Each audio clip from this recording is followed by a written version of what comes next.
Ladies and gentlemen, boys and girls, children of all ages, you are listening to a Radulich and Broadcasting premiere podcast. Damn you, Hollywood! And here's your host, the Dancing Destroyer, the King of Sting, the Count of Monte Fisto, the Master of Disaster, the one and only coverage god of 411mania.com, Robert Little Phoenix Winfree. Yay! Okay, I followed most of those. Where did you get Little Phoenix? Bruce Lee's nickname. Congratulations on your brown belt. Oh, thank you for that. You're welcome. Yeah, you dick. I wrote that for you special. Thank you. I appreciate that. I'm a little bit concerned that half of those nicknames were ones that Apollo only had used right before Ivan Drago beat him to death. Well, that's kind of how that's kind of a strange allusion to this podcast, considering how things I think are going to go tonight. That's fair. That's fair. Someone will be beaten to death physically, if not verbally. Yep. I will. Well, one of us will go find someone roving the streets. So if you happen to live in Missouri, Utah, or Florida, you better watch yourselves. Tim Story's lucky he doesn't live in any of these states. That is true. All right. Anyway, tonight, as Mark mentioned, I'm Robert Winfree. He's Mark Radulich.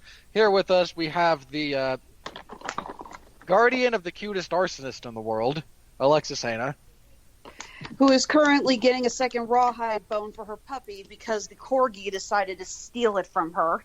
Well, if she's too little to protect it, she doesn't want it enough, clearly. Hey, giving the dogs the rawhide bones is pretty much the only way I'm guaranteed that they're going to be quiet throughout this review.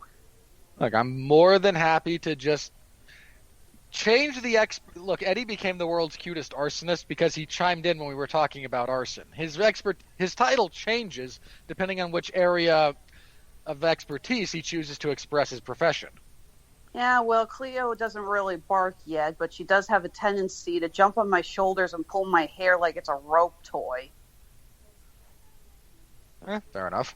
All right, tonight, ladies and gentlemen, if you're listening to this, we are discussing, oh boy, Tom and Jerry. I'd like to remind you, Robert, I was conscripted into this review. You volunteered. Yeah, I'm failing to feel any of my usual sympathy for you. Like, normally if I drag you into something against your will, it's like, all right, well, he didn't really want to do it in the first place, but he's here, and I love him for that, so that's fine. You chose to do this. I gave you an out. You did, but I long ago came to the conclusion that this particular monster that I created, and damn you Hollywood, does not in particular cater to every one of my personal tastes. And Tom and Jerry, certainly not to my personal taste, does fit within the milieu of what we choose to discuss here. Milieu is the wrong word there, but you get my point.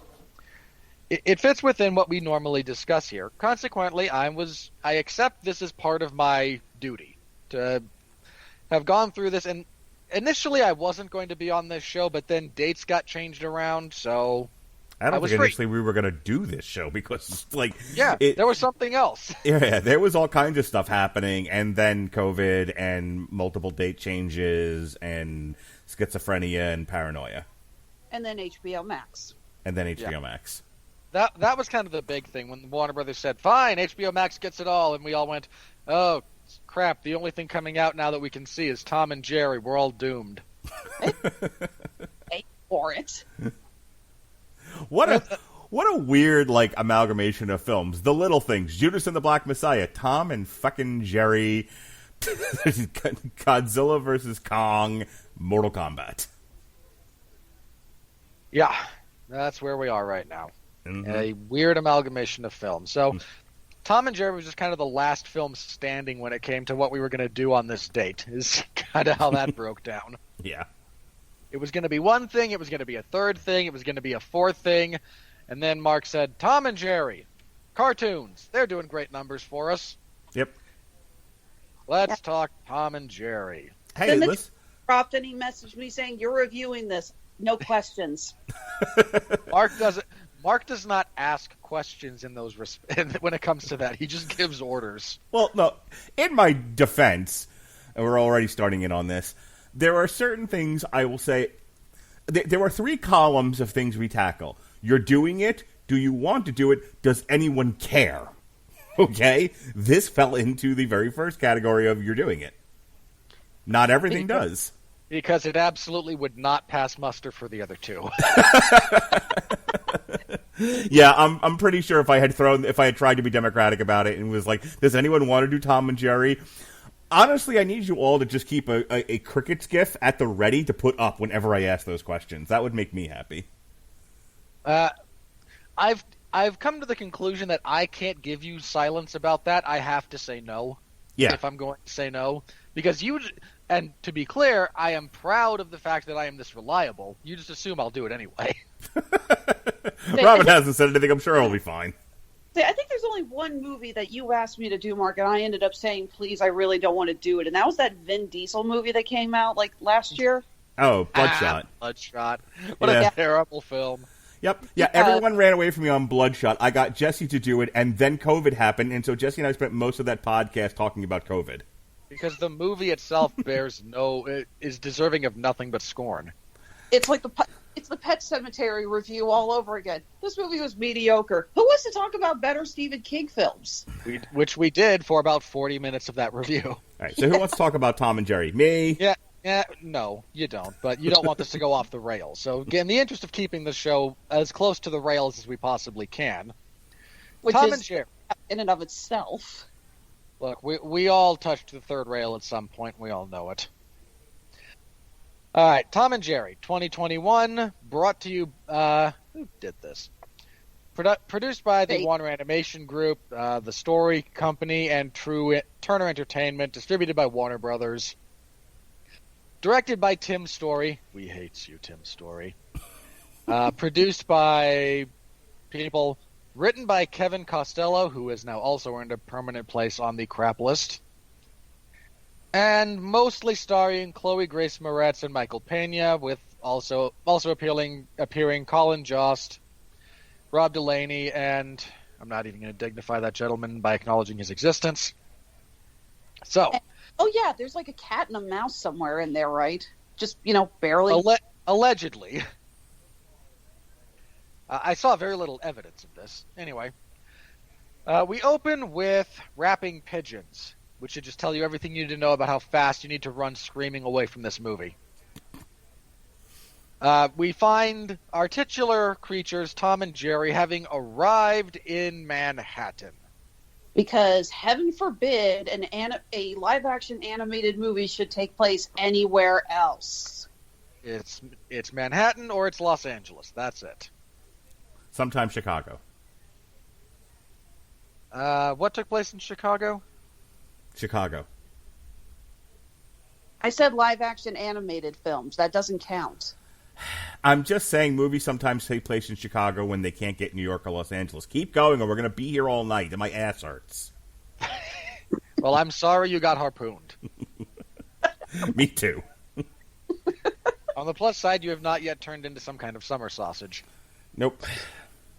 All right, so they're arriving in Manhattan because we can't even get to a different borough of this city. Tom has aspirations around playing the piano with John Legend and just being a musician. Jerry is a useless sack of crap. They run across each other while Tom is... A little bit of grifting going on from Tom. He's pretending to be blind while playing a keyboard in somewhere adjacent to Central Park, I think. Jerry shows up, starts making his life miserable. They chase each other around. They wind up in the Royal Gate Hotel. We also are introduced to our general point of view character, Kayla, played by Chloe Grace Moretz. Who needs to fire her agent? Boy, does she. She is out of work. She just recently quits her job, wanders into this hotel, immediately convinces someone applying for a job there that they failed their interview process, takes her resume, grifts her way into the job because no one in this movie can be likable. She meets the hotel manager, who I believe was Colin Jost, and then also meets... Bachelor. Rob Delaney was the manager. Rob Delaney, thank you. And is introduced to also Michael Pena, who is the events manager, because this hotel is about to be host of a giant wedding. Tom and Jerry also show up. Jerry sneaks into the hotel. He starts setting up shop. Tom seeks vengeance. Allegedly, comedy ensues. I say allegedly. Eventually, we meet the happy couple that isn't quite so happy. There's about them. We don't know why they're the premier socialite couple in New York. We don't know where they're getting all this money to rent out what's clearly a 5-star hotel with a Michelin star chef. You know, we know right across from Central Park. Yeah, I think the first time I watched it, I was like, who's this guy playing?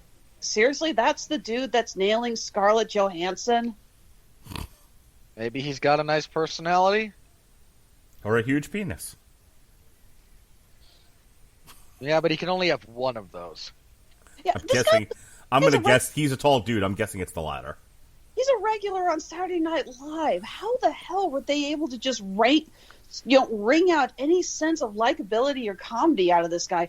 I'll fully admit that SNL has been on not that great in recent years, but I would still think the majority of their staff can pull off a few more laughs than this guy did. The opening monologue from Tina Fey and Amy Poehler at the Golden Globes to the contrary. Go on. So we have no idea who these people are, what it is they do, or why they're there, but we know they're getting married. Go. Again, bunch of quasi-slapstick stuff. It all comes crashing down at the wedding when this giant over-the-top fiasco goes completely sideways. You're missing. All right, stop. So, a couple of points of note. Okay.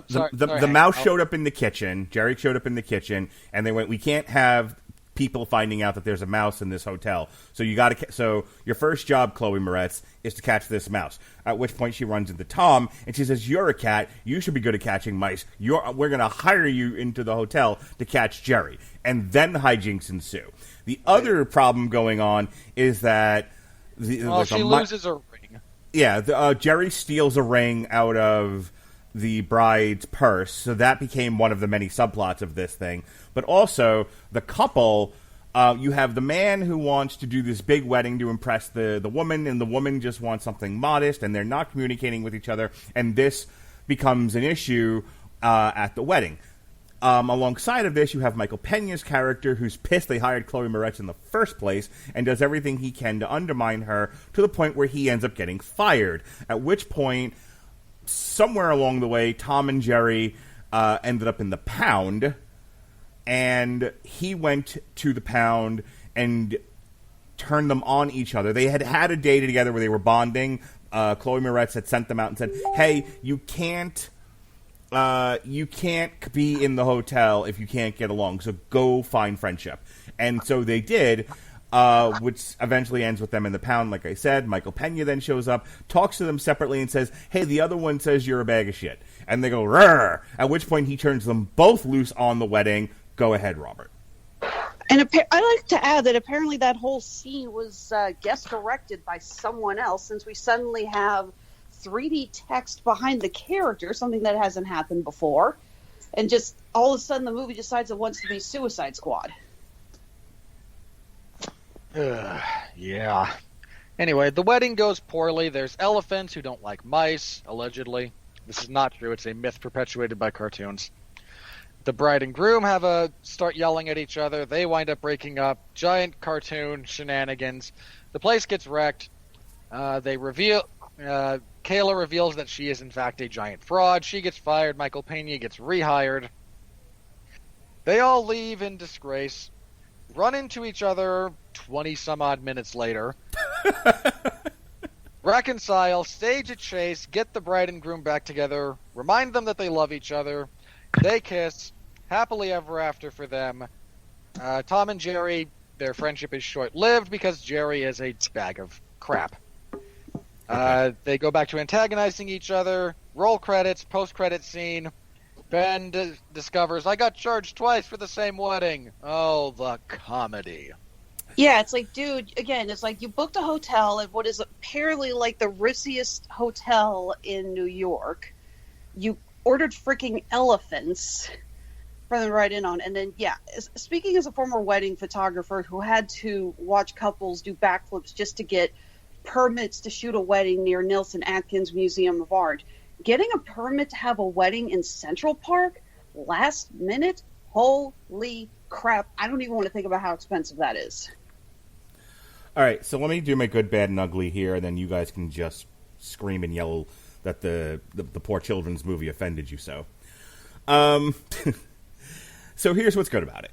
I thought it was animated well. I thought Tom and Jerry looked really, really good.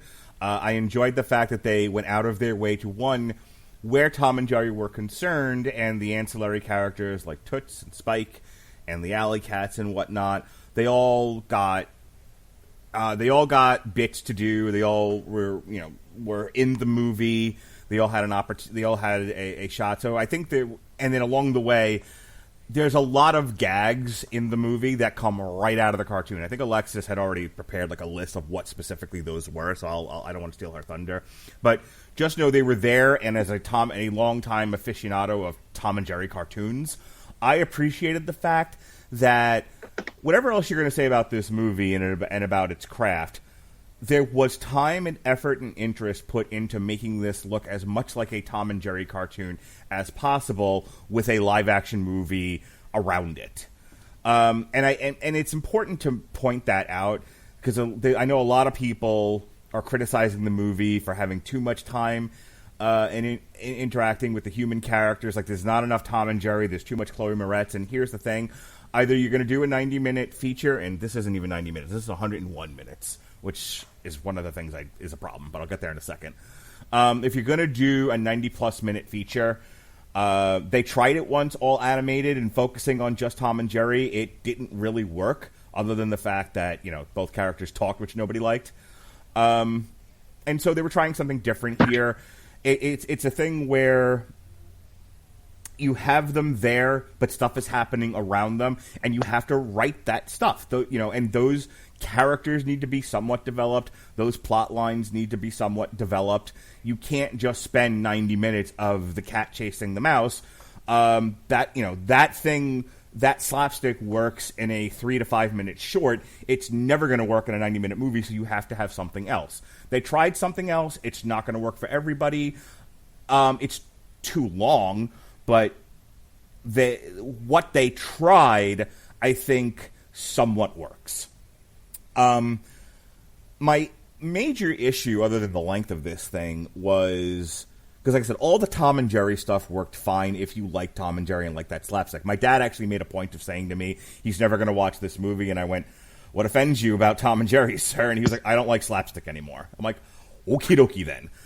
If you don't like, the Tex Avery, pan to the face slapstick style of humor, don't watch this movie ever under any circumstances. But one of the things I had a major problem with was, and you mentioned it in your plot synopsis, Robert, there are no likable characters. There are no likable human characters in this movie.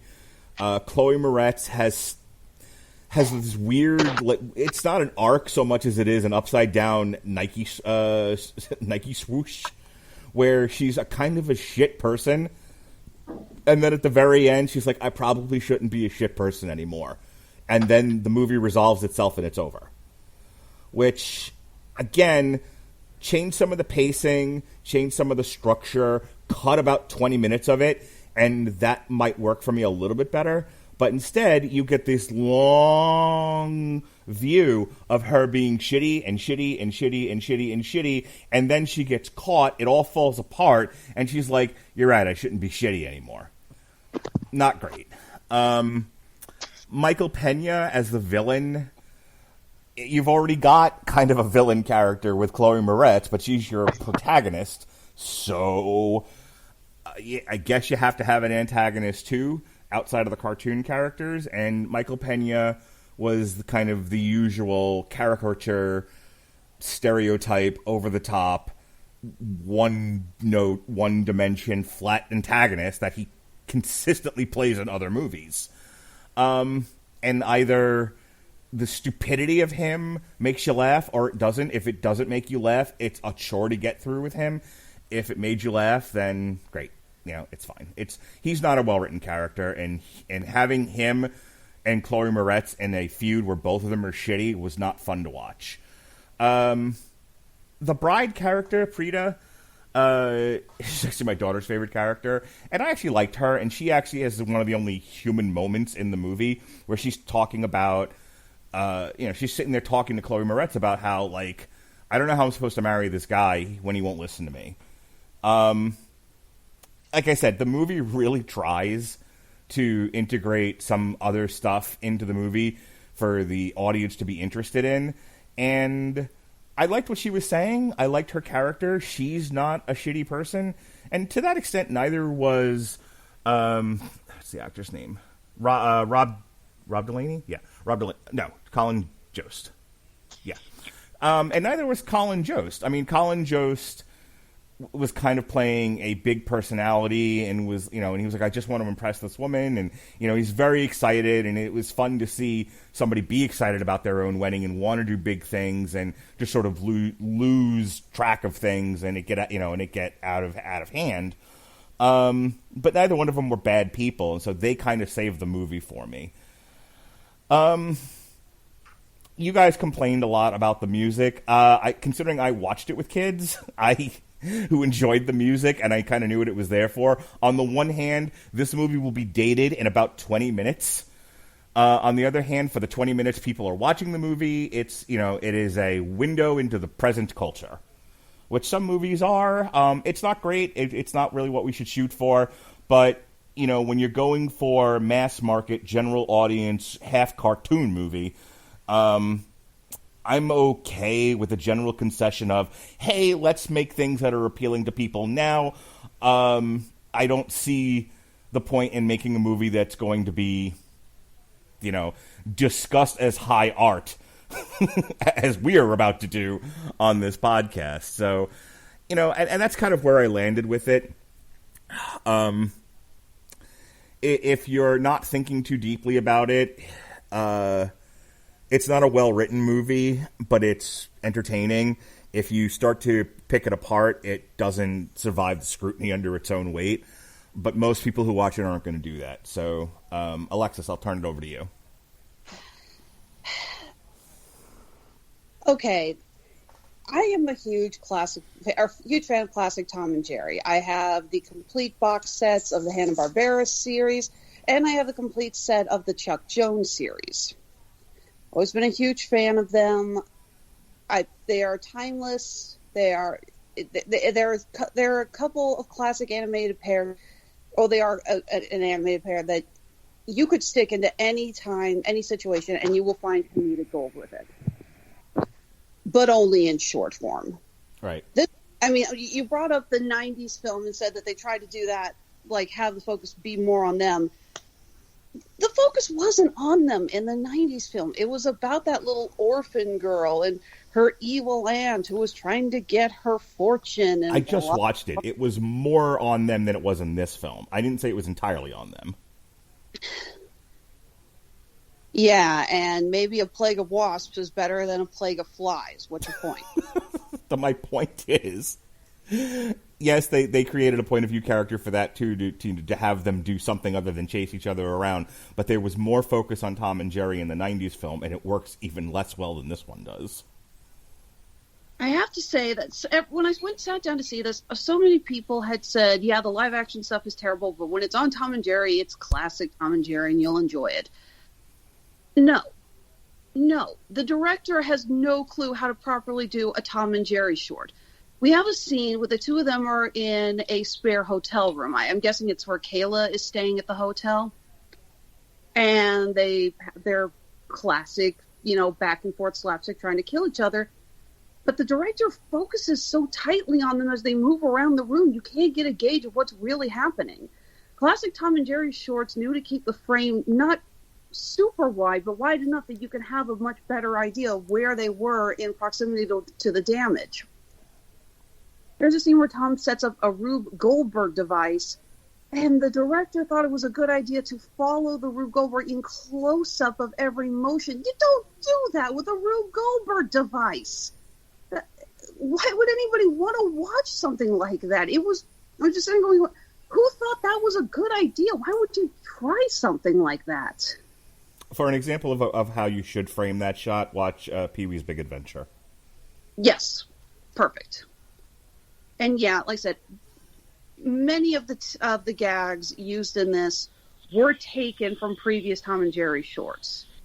The one I noted, the first that just kind of made me go, oh, for crying out loud. There's a gag where Tom is following a piece of string and he thinks it's going to lead to Jerry. And he starts pulling on it, and then Jerry comes behind, offers him a bat. Tom's so caught up in the moment, he doesn't realize what's happening. Takes the bat, starts swinging at the end of the string, and what do you know, the end of the string is attached to Spike, the dog's collar. This was taken from Catfishing. It's like, that's one of my favorite Tom and Jerry shows. Like, yeah, of course I automatically recognized it. They made the weird decision to have some of the, again, I'm trying to word this properly, but it's so frustrating. I can understand from one person's perspective why they thought it was a good idea to animate all the animals. Because it makes more sense than having people go, well, why are Tom and Jerry animated and all the other animals, live action? I get that. It's the Garfield the movie conundrum. But frankly, having all the other animals in the background animated just is more distracting than anything else. We get a scene in Rob Delaney's office, and he's got Goldie the goldfish, who did show up in a couple of Tom and Jerry shorts, and she's animated, but it doesn't look really like, oh, that's kind of cool. It's the gold. It just looks like he has a cartoon goldfish. Why the hell is there a cartoon goldfish? Honestly, I thought that was for people like us who knew that was a character from the Tom and Jerry shorts, because that's what I immediately jumped to. See, I'm all for Easter eggs in films, obviously, but I can't stand it when the Easter egg is just basically, look, get it? It's the scene in the Avengers with Captain America going, I understood that reference. Sorry, I just listened. I just listened to our Animaniacs review where I screamed "Get it" for about an hour. So that's really funny that you're doing it now. I'm sorry. That is the only useful gag you've come up with, Mark. I just want you to know that. What, get it? Well, get it when it comes to stuff like that. Yeah, sure. Yeah, again, I didn't feel that any of the characters were really likable, or in the ones that were even remotely likable, you're right, the bride was a little bit better, but they weren't fleshed out enough for us to care. These were not three-dimensional characters. I mentioned before, it's like, this is a socialite couple, but we know nothing about them. Why should we care what they're going through? Why does it matter so much to... I mean, we get hints repeatedly that Ben is trying very hard to impress his future father-in-law. Because he says something like, you think your dad will approve and stuff like that. And it's like, okay, I guess you're trying to get something there, but, can we get a little bit more about why it's so important to impress her father? How far does this go back? Are they married? Is he marrying into money or something? I just felt that there was a joke there, but they thought, okay, now that we have the joke, we don't actually have to develop this character anymore. All we need is the joke. It's a punchline. It feels like that's all a punchline without a setup, which isn't actually funny. Exactly. But no, I genuinely felt that the slapstick on this was poorly edited, poorly shot.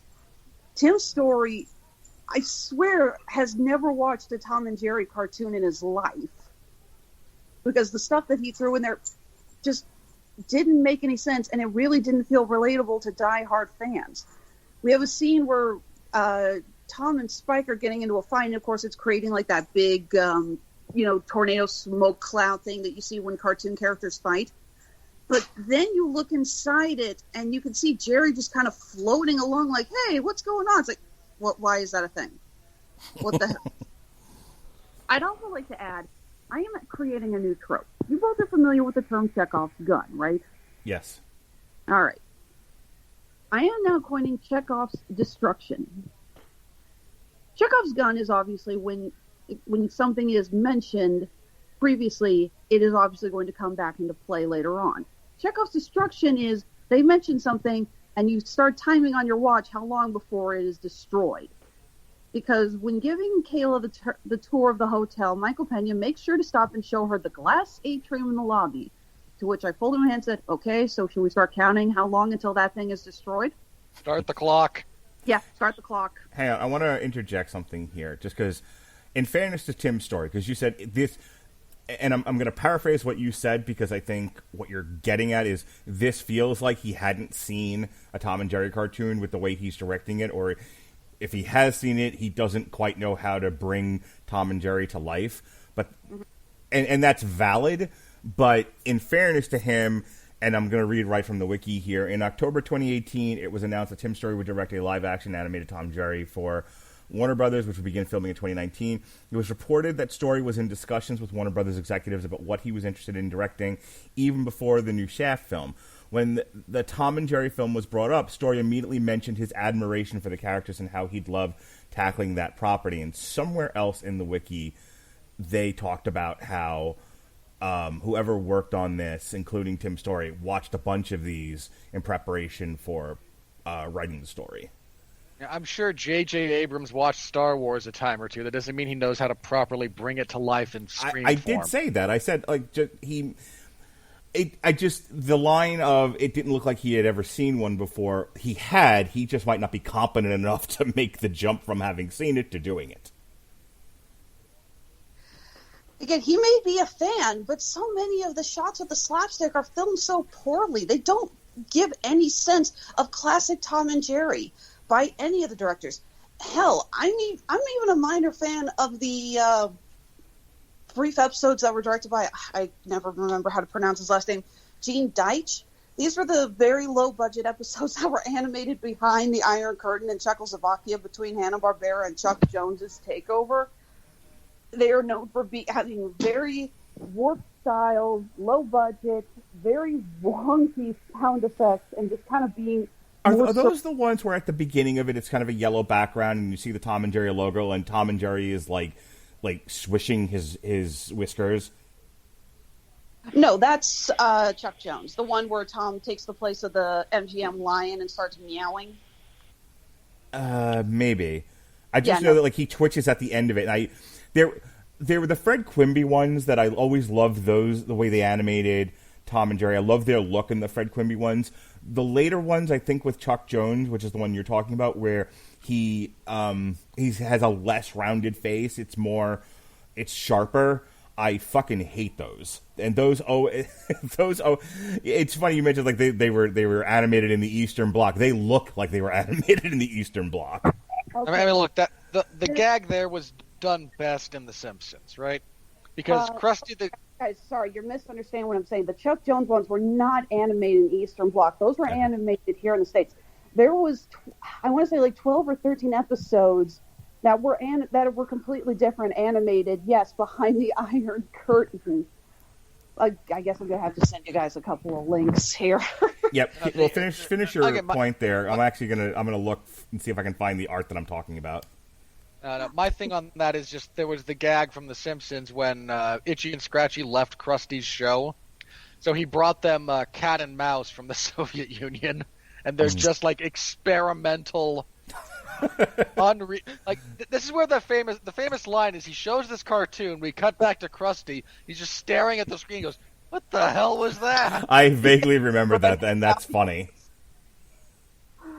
But no, I seriously felt that the scenes with Tom and Jerry and the slapstick that were meant to capture the humor and style of the classic Hanna-Barbera duo, I really could not connect someone who shot that with the classic styles. I looked at that and I felt, this does not look like how Hanna-Barbera would have done this. And can we all agree that whoever decided that Tom and Jerry needed a poop joke deserves to be shot? In both knees, one after the other. I don't remember the poop joke. Michael Pena takes Spike for a walk because he's apparently been fed a burrito. Oh, that! Ugh, yeah, okay.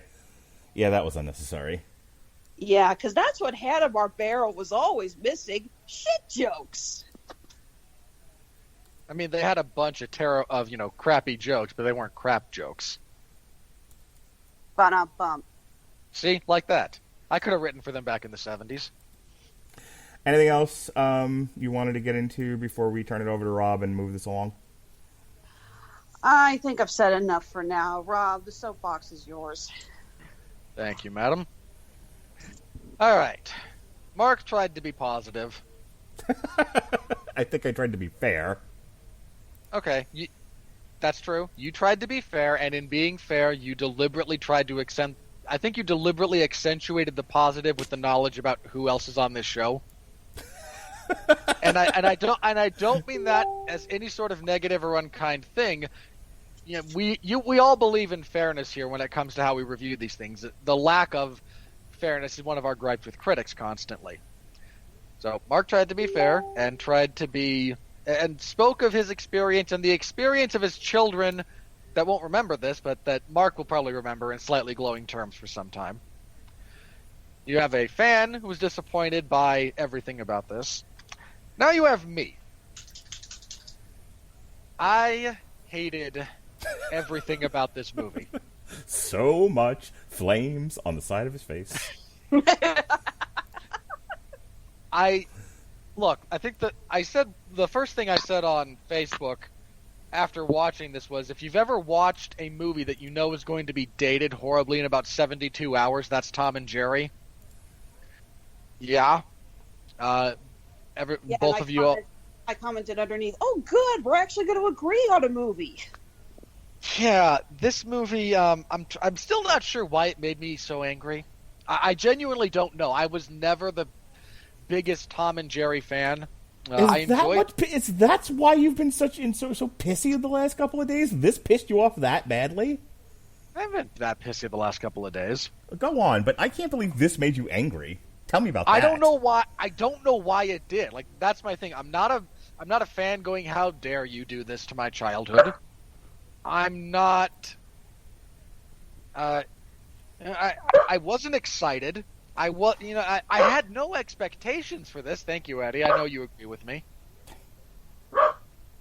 I think this is such an unbearably hollow, soulless, gutless, vapid, self-involved piece of tripe that I fundamentally object to its existence on those levels. I honestly get where you're coming from, and I do sympathize with that. I might say I wish something didn't exist. I have in the past, I will in the future, but I very rarely wind up going, and again, I hate to say this word this way because it winds up, people have misused being offended so much. When I say this movie offends me, it's not in the, Twitter term of, "I am offended by this, sir, ma'am, whatever." Right. That's not what I mean. I mean, this movie is so profoundly antithetical to everything that I enjoy in life that it repels me.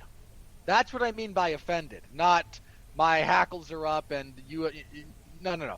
Not offended like that. I mean offended in the purest sense of this repels everything about me repels from this like we're magnets, right? Like we are the same pole of a magnet, just go in the opposite directions.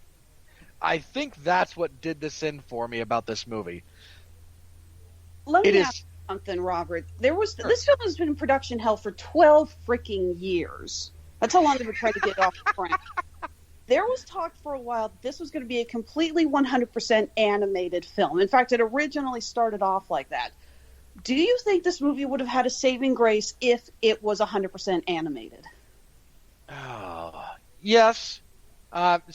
In the interest of being as fair as possible to try and talk about this,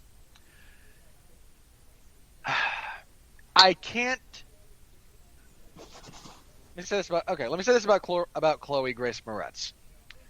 No one has really been able to make the live-action person interacting with cartoon characters work. No actor. Hoskins. I was going to say, whoa. Okay, not since Roger Rabbit, but okay. No, not since Roger Rabbit, yes. Yeah, I was going to say, it's like, you want to complain about a handful of recent animated live-action combos, fine, but you do not touch Roger Rabbit. No, that's fair. That's fair. I don't know why I spaced on that one, but yeah. What okay. about, hang on. Let me throw another one out there, because I don't remember this one where that was the problem. Cool World. I haven't seen it. Alexis? I have seen it. Cool World has a history of problems. Actually, well, define the conversation, is the problem that Brad Pitt had a hard time acting with animated creatures? Yes and no. There are multiple scenes where Brad Pitt is interacting with them, and you can tell he wasn't given a good direction on where he was supposed to put his hands. There's a scene where he rubs his animated girlfriend's shoulders, and frankly, it looks like he's doing a puppet hand gesture on her shoulders. I don't think the problem so much. I felt that Brad Pitt was really giving it all and doing a decent job. He just wasn't given good direction on where the placement was. Okay, so again, I will apologize for Roger Rabbit, because that one, yes. God bless Bob Hoskins, he made that work. And no one has ever even roughly equaled what he did. But if you look, I mean, the couple of the most recent ones that spring to my mind immediately, I mean, okay, of course you have Space Jam. And if, Wayne Knight and Bill Murray struggle to make that work, being, who they are as actors, it's not an easy thing. You have the Looney Tunes movie, and poor Brendan Fraser, who I like Brendan Fraser, I really do, and the chick from Dharma and Greg, whose name I can never remember. Jenna Elfman. For the record, Brendan Fraser right now was actually trying a little better. Jenna Elfman. Oh, she gave no craps. The field that grew the F she was supposed to give about that movie was barren. Fraser tried. He tried. It didn't work. It's a really hard thing. So when I say that both Chloe and Hejna and everybody else is not good at it, I want to start by saying that's a really, really hard thing to be good at. And very few people have been able to make it work. Again, you needed Bob Hoskins and Christopher Lloyd at the height of their powers. And for the record, Bob Hoskins got so into it, he suffered from hallucinations for over a month after filming Wrapped. That poor man. Just seeing Jessica Rabbit or Roger where he went. Yeah, that's the thing. So it's not an easy thing to do. I'm not trying to throw them under the bus like, how dare you not be able to perform this? This isn't an acting 101, right? Right. We were talking before you got on the show about actors who have trouble with that. The example I brought up was the second Harry Potter film. Daniel Radcliffe, for a kid actor, I thought was pretty good, and I think most people do agree with me. Yes, I know you agree, Eddie. Sorry about the interruptions here. Somebody is. Now he has graduated from World's Cutest Arsonist to World's Cutest Cartoon Critic. He agrees with me. I think he's mostly just trying to get me to get his sister to leave him alone. Cleo is 10 weeks old and is still in the puppy biting phase, and I think Eddie is at the point of, will you give me 5 minutes without biting my ear? You were saying? Oh my god, I forgot where I was talking about. Daniel Radcliffe, Harry Potter, Dobby. Yeah. Okay, yes. Again, I think we can all agree Daniel Radcliffe, as far as kid actors, was pretty good, but in the scenes with Dobby, it's clear that he wasn't actually looking at Dobby. He was looking behind him at whatever actor or whatever stagehand was behind him signaling what Dobby was doing, so he had a frame of reference. Yeah, he got better with that as the movies went on, but in the second one, it's a little rough at times. Yeah, but again, you're right. That is not an easy thing for actors to do. It really does become painful. I think the one I remember the most was the Garfield movie. Anytime somebody was picking up and carrying Garfield, it was like, you don't even look like you're straining your muscles to hold a cat that fat. Wait. I have one more that I need to give props to, now that I think about it. For potentially doing this right.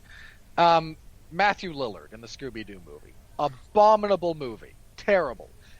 That man, God bless him, made you think he was interacting with an animated Great Dane.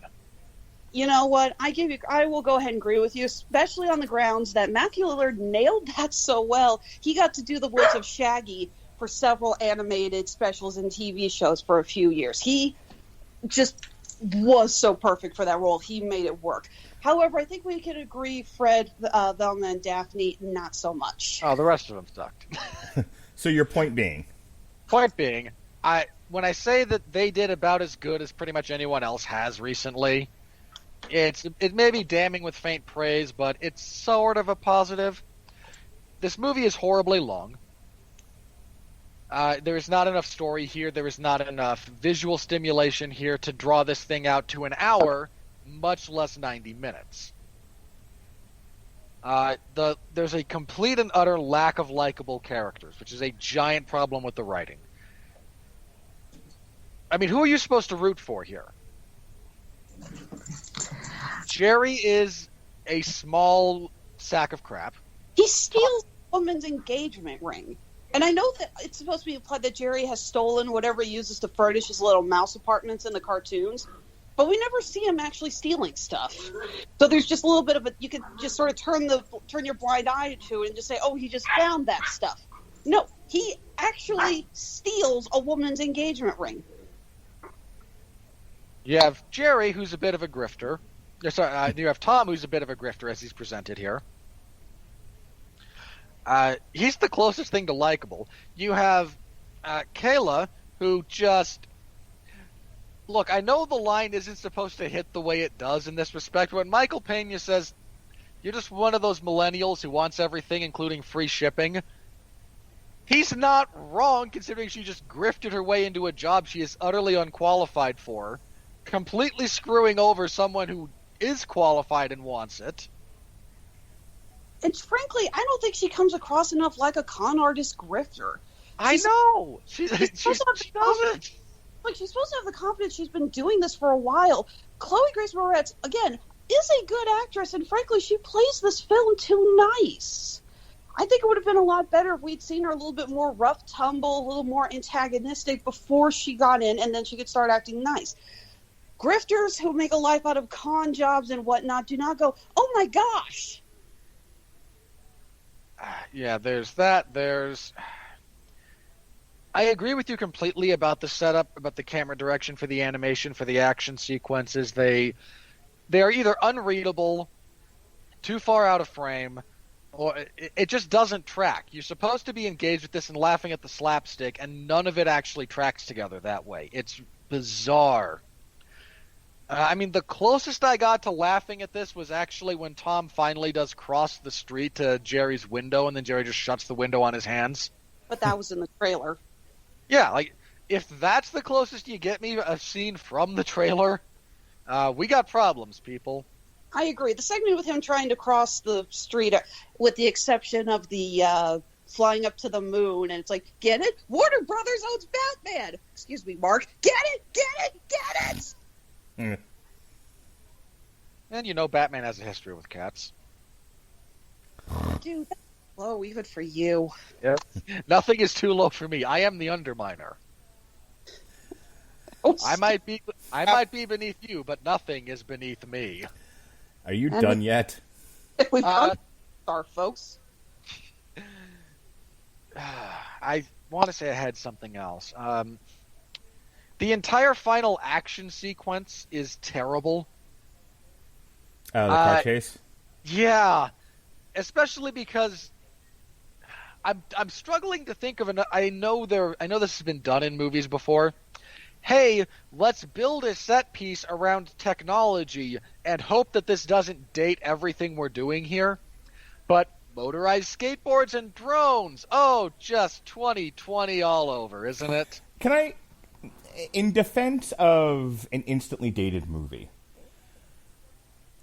can I put this out there? The floor is yours, sir. You may try. I think going into this, when they're putting the story together, they know that this is going to be one of those, it's going to hit, probably have a decent weekend, and then no one will speak of the shortcut again. I almost think like that's the intent. I mean, there's a bigger conversation to be had about the long tail of content in streaming apps and niche distributors and all of that, which I do not want to have now. But I do but it's such a good discussion. No. But I do think that there's a mentality in Hollywood of some things you make for the awards, some things you make for legacy, and some things you make just to make a quick buck. And you don't want to... there's only so much effort the group of people involved in making said thing to make a quick buck can even conceivably take it. Because I don't want to go ahead and say everybody working on this movie knew they were making trash when they made it, and give them share. I think they were working to their level best. Their level best is just not that high. But I honestly think this was one of those where, you're a studio executive, you're laying out your projects for the next couple of years, and we've got this IP, we've got this thing, we've got this prestige picture, and I think they look at Tom and Jerry and go, there's no fucking way we're going to make anything that's going to make more than a momentary splash. So take advantage of the particular palette that you're being handed. This is a thing that is meant to be almost instantaneously consumed and forgotten. And they make their quick buck, and then you move on to something else. And when you think about where this lines up in the other movies, we talked about this at the beginning of the show. You've got Tom and Jerry, and then in a few weeks you've got Godzilla vs. Kong, and then shortly after that you have Mortal Kombat. Who is going to be still watching this movie, wherever it is, by the time we get to Godzilla vs. Kong? And I think they know that. So it's like, all right, you throw something out there, families will go to see it, it'll have a decent opening weekend, and then we can move on. So why not make hip music that people watching it right now will enjoy? You see what I'm saying? I do, and I really object to that level of shallow, pathetic creation. Okay, and that is your right, but to be clear, you do know that people think that way, and they make decisions based on that mentality. And you can say those are terrible people, but I don't think you can dispute that those people and that mentality exists. I would need specific evidence to counter that particular claim, and to be fair, I think neither one of us is really in a position to right now dive into that discussion. I tend to think that that sounds correct, so I'm not going to argue the point too much around that. I tend to think very, very poorly of everyone who goes into creating stuff like that on any level. I mean, the guy who hung the lighting, I think, should be fired. I don't care what you did. If you contributed to this in any sort of meaningful way. Everyone gets banned from Hollywood. Mark, you're basically talking about the people at 20th Century Fox who said, our rights to Fantastic Four are about to expire. Let's go ahead and put a movie together. Well, what should we focus on? Who cares? We just want to get this movie made so we don't lose the rights. Yeah, it's Ashcan movies. Superman 4, Fantastic Four. There's a couple of other examples. Neither of you are making the most like tragically obvious example here, but I know Mark because he hasn't seen it, but Hellraiser Revelations was shot in about a week and a half because which one was Revelations? The one with the college kids and the found footage, or the one where they decided that a detective's office could be filmed inside of a movable office? It's the first one without Doug Jones. So the found footage one where they're stuck in the house, and then we get turns out the found footage is all flashback material. Yeah. That movie was shot again in a couple of weeks because the studio didn't realize the date was coming up for when they had to do something with the property, or the rights would revert back to Clive Barker. It is. Imagine poor Clive Barker when he got that notice, just screaming into a pillow. Oh, he had the best line about that movie when they because he'd been kind of in talks with them to come back and do one, and make another movie with his input to kind of like not reboot the property, but take it back to its roots kind of thing. Mm-hmm. And that all fell by the wayside very quickly when they realized, in 2 weeks we're losing this, or whatever it was. And but everyone had heard that he was kind of working with them on a Hellraiser project. So in the marketing for Hellraiser Revelations, one of the taglines they used was, "This story is from the mind of Clive Barker." Clive got wind of that and took to Twitter to say, this story didn't come from my mind, it didn't even come from my butthole. Okay. Parker, you're a sick and twisted man, but you are a brilliant sick and twisted man. So your summation on this movie is that it was poorly made tripe, and everyone involved should be roundly sacked. Yes? And the people responsible for firing them should then be fired because we need another degree of separation from this travesty. It is... I thought you were just going for a Monty Python reference. Well, that too. Of course, at which point Mark will have to fire me for suggesting the firing of the people who fired the people who were fired. Get on with it! There we go. I got one. The remainder of this podcast has been done quickly at a great expense in a totally new style. Yeah. Intermission.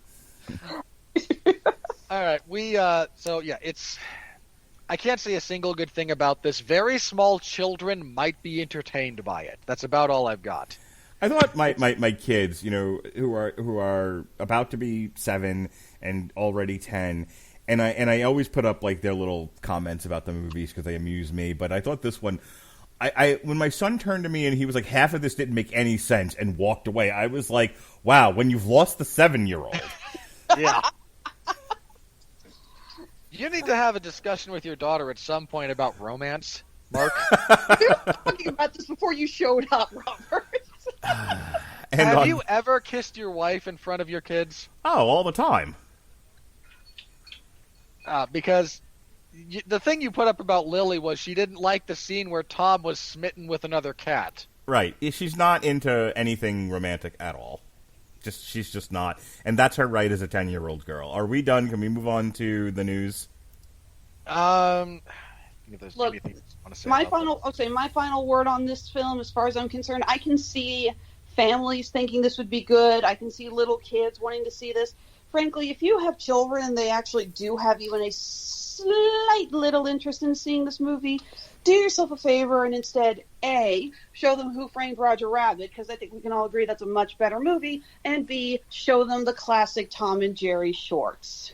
Yeah. There's a bunch of them currently available on HBO Max if you don't want to, purchase the DVDs.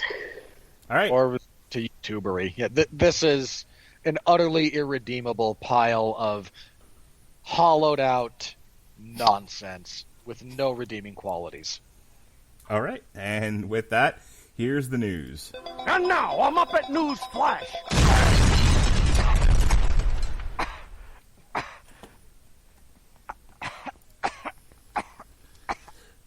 The news is brought to you by Grammarly. Grammarly's AI-powered products help people communicate more effectively.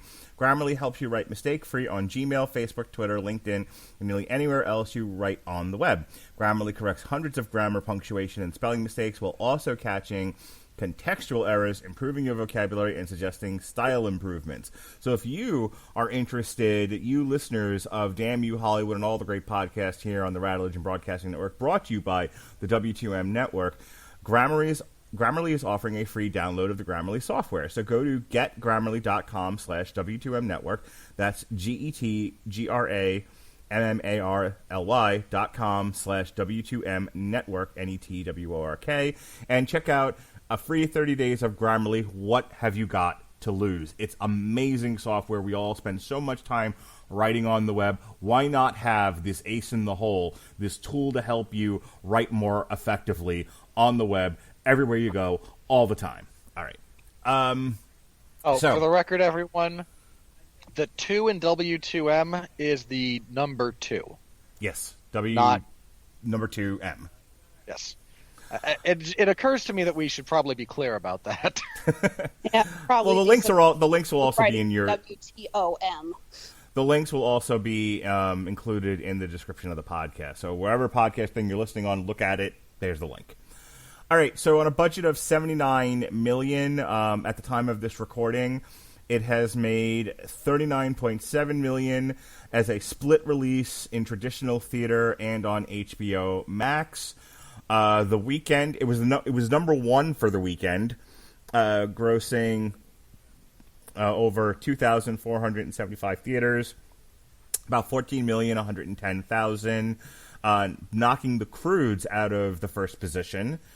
That was followed up by The Little Things, Wonder Woman 84, The Marksman, which stayed at number 5, Nomadland, which is winning all the Golden Globes, every last one of them.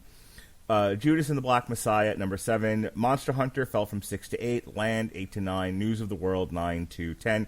And another movie that debuted over the weekend, which made $1.50, was Crisis. But then again, I think it only played in like 5 theaters. Debuting at number 20 was My Zoe.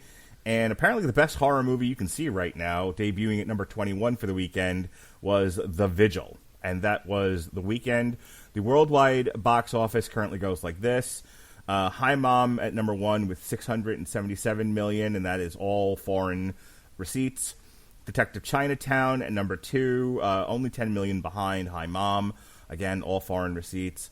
A Writer's Odyssey, currently standing at $125 million. Some of which came from domestic, but most of it came foreign.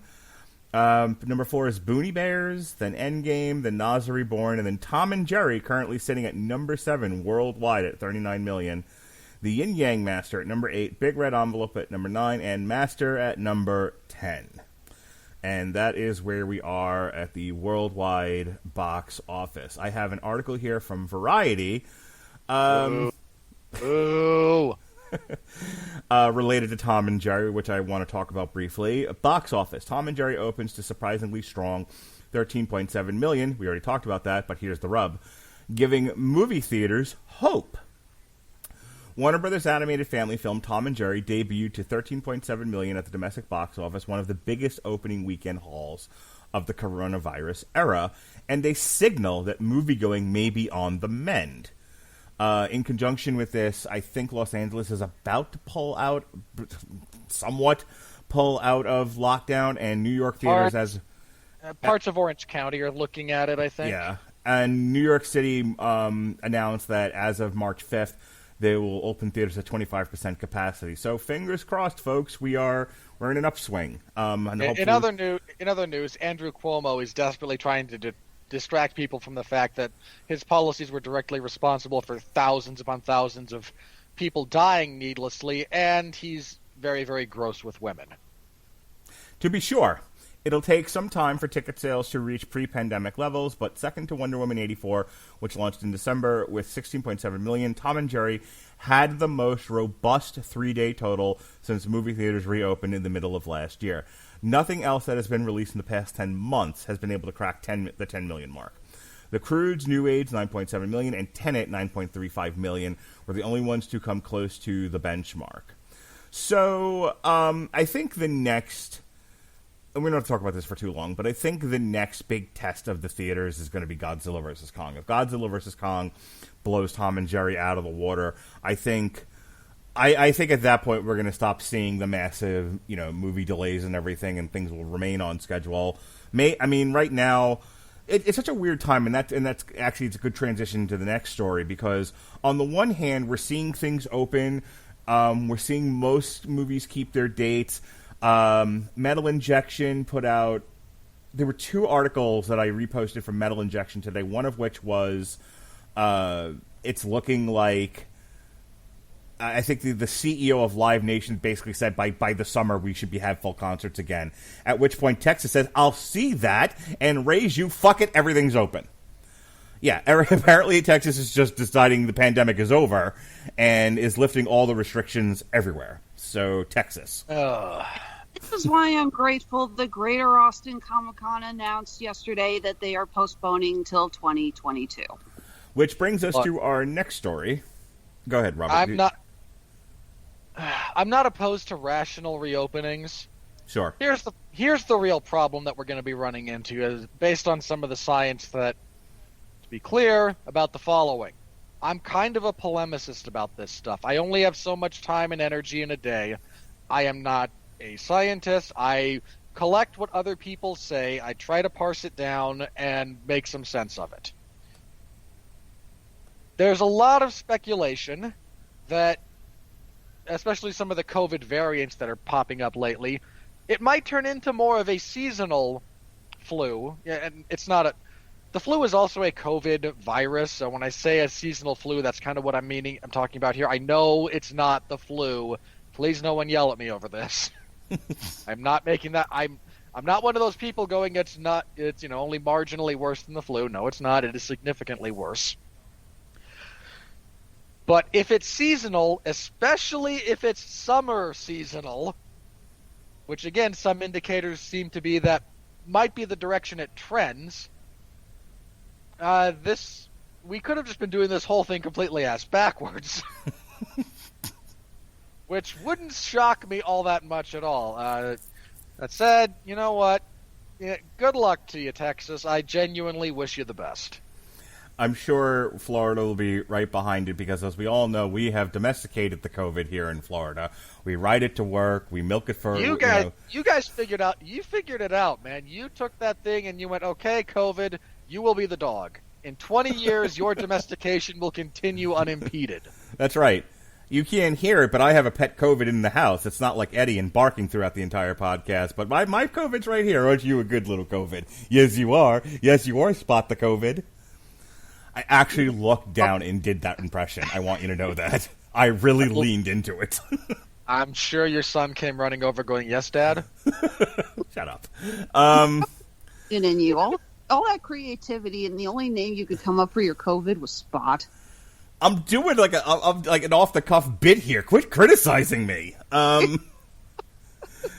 Speaking of being hypercritical, San Diego Comic-Con goes virtual in July 2021. Plans November in-person event. So this is a big deal, and this flies in the face of everything I just said.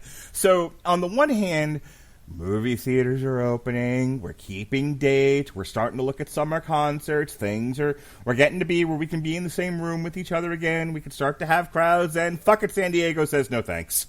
Like, what? So San Diego Comic-Con, the largest fan convention in North America, will not be held in person in 2021 due to COVID-19 pandemic. Organizers announced on Monday. Instead, the event will be held virtually over 3 days from July 23rd through the 25th.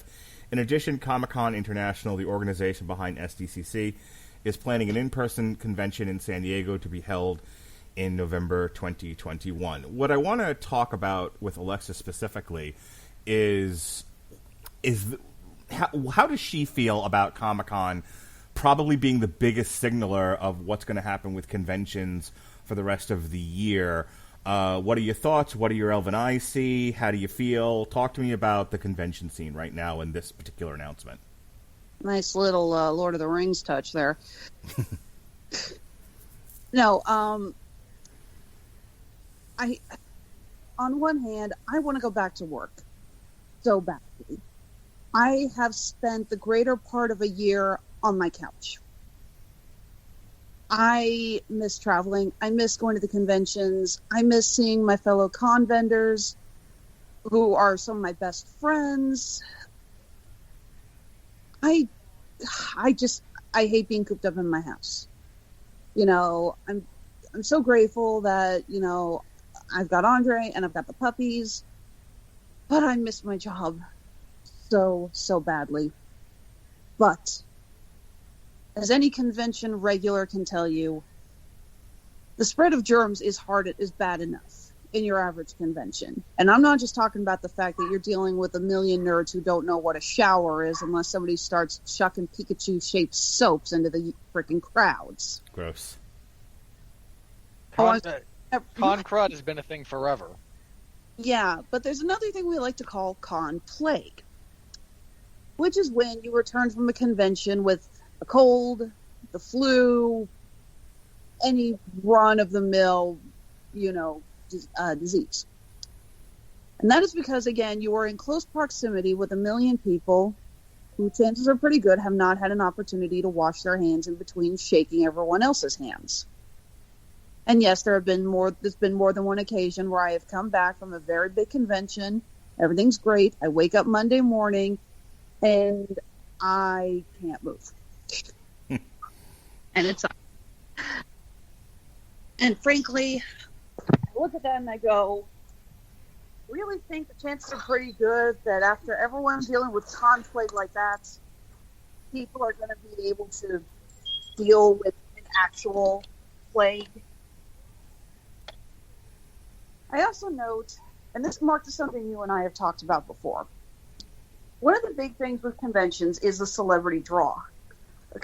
Your average convention makes majority of their money based on autograph sessions and photo ops with their biggest name celebrities. If they can't get enough people to come to these things because of plague or whatnot, then the celebrities are not going to make all the money they were promised. And if the celebrities don't make all the money they were promised, then the convention is going to have to pay that out of pocket. Not to mention, again, we're talking social distancing. I mean, I think it'd be awesome to see Jason Momoa, but when I'm told I have to keep 7 feet away from Jason Momoa and I can't actually get a picture standing with Jason Momoa, it kind of defeats the purpose. Makes sense. And that also, with the vendors who are sitting there going, we go to these things because we want to sell to large crowds. If there's not going to be a large crowd, why are we shelling out money for space if we're not going to make enough money? Are you getting the sense, because on the one hand, MegaCon here in Orlando, I mean, I have tickets for it. You have a table. You're going to be there. I think you said there was something else going on around the same time. So some conventions are still happening. Do you have a sense of where the convention culture is going? Because, like I said, like normally when the biggest dog in the hunt decides it's going to do a thing, others follow suit. But it's hard to get a read on this, and that's kind of where I wanted your insight. I'm going to come across as horribly pessimistic, and I'm so sorry for it. I am looking forward to MegaCon, not just for the convention, not just to actually get to see you and meet your wonderful kids, but the fact that it was going to be a couple of weeks in Orlando, and I was planning on buying tickets to go to Disney World. This is something I was supposed to do last spring. Like, literally, it's like, okay, a few weeks from going to Orlando. What's this news about a new disease? Shutdown? What's a shutdown? Quarantine. Who's locked down? What are you talking about? Who's this Dr. Fossey character? Exactly. It was literally within that time period. Mark, I hate to say it, I don't think it's a case of Planet Comic-Con and Mega Comic-Con, which is the other convention in August. I honestly don't believe it's a case of they have the balls to go ahead and go. I think it's a case of they are holding off, and when it gets to the line, they are also going to shut down. I believe they are postponing in hopes that the vaccine that has been coming out is going to go into greater numbers, and we will be able to go out more in public. But frankly, I don't think it's going to happen that quickly, and again, I want to go to Planet Comic-Con in Kansas City, and I want to go to MegaCon Orlando. I really, really, really do. But if you asked me to go to Vegas and put money down on what I thought was going to happen, I'm sorry, I'm putting money on no conventions till 2022 at the earliest. Yeah, it's probably a fair assessment. It's just, like I said, you run that's why I wanted to talk about these stories, because you run the convention stories, specifically Comic-Con, and then what you're talking about, against the CEO of Live Nation saying, "Oh, we'll have summer concerts," and then what Texas is doing. It's like, I've said this a couple of times now throughout the last few months. It's so hard to read the tea leaves and figure out what the next thing is going to be, because you see signs pointing in one direction, and then you see other signs pointing in the exact opposite direction, and nothing makes a lick of sense. And part of that has to do with region. Texas is going to act differently than Florida, which is going to act differently than New York, which is going to act differently than Los Angeles, and somewhere in the middle is Missouri. So I get all that. England had to shut down for the entire month of January. We didn't have to shut down for the entire month of January. The United States. I'm specifically talking about like boxing. Every boxing event in the UK was canceled for the month of January and postponed until February and March because they had a resurgence of COVID. Yes, so it's just so hard to try to make a prediction. Robert, you got anything you want to add to this in 50 words or less? Not especially. San Diego might have made that call for reasons beyond simply what might be considered the obvious when it comes to the pandemic. look, this has been talked about ad nauseum, but the lack of leadership that's come out of that state, California is the worst run state in the union. I don't think there's any real debate about that topic. You might take issue. Worse than Detroit? Detroit's a city, not a state. I know, but I wanted to make that joke. Okay, be nice to those people in Detroit. They're living in Mad Max times up there. Thanks, Mo. You're welcome. The point being, coming out of California, I think there's a lot of... They might be recalling the governor soon, which would be well overdue, in my opinion. Gavin Newsom is about as useful as a half-toasted bagel.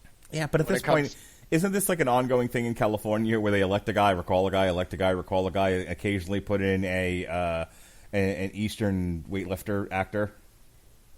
One, be nice to Arnie. Two, no, they don't do recall. They don't actually do recalls all that often. Feels like it's every 5 minutes. That's because you remember them, but they're not. Again, Newsom didn't get in. I don't think Newsom got in because the guy he replaced was recalled. Nor was the guy before that. I mean, even Arnie just either didn't run or just straight up lost his second term. Right. It wasn't. There was no recall about questions about his competence or confidence in his leadership when it came to that. And again, you can rationally debate how good a job you think the guy did. There's certainly room for discussion there. But the entire state did not go, you know what, F this. I want to say both Schwarzenegger and Jesse Ventura by the end of their first term was like, this is hard, I don't want to do it anymore. Ventura more than Arnie. I think Arnie knew a little bit more what he was getting into. Mm-hmm. But I think they both landed in the same place was, this is hard, and I don't want to do it anymore. Both had the ability to say, you know what, maybe we made a mistake, unlike other politicians. That is true. I think also Arnie wanted to go back to acting, so... Well, and the other thing about that gets thrown around, every state has a different provision for how they deal with governors like that. Mm-hmm. The way California structures recalls or, that kind of thing is not the same way that other states do it. And to be fair, I have no issue with this. We are a wide, diverse country when it comes to that kind of thing. We should. Not every state has the same requirements. Right. But if they're concerned about what might happen due to a shift in leadership, they might just be, again, not just reading the tea leaves as far as the COVID is concerned, but in terms of how's the state looking. Right. Apart from through a red filter because half of it's still on fire. All right. We're gonna move on. Unless you have another witticism you'd like to share with us, we're gonna move on to the big story of this segment. Yeah.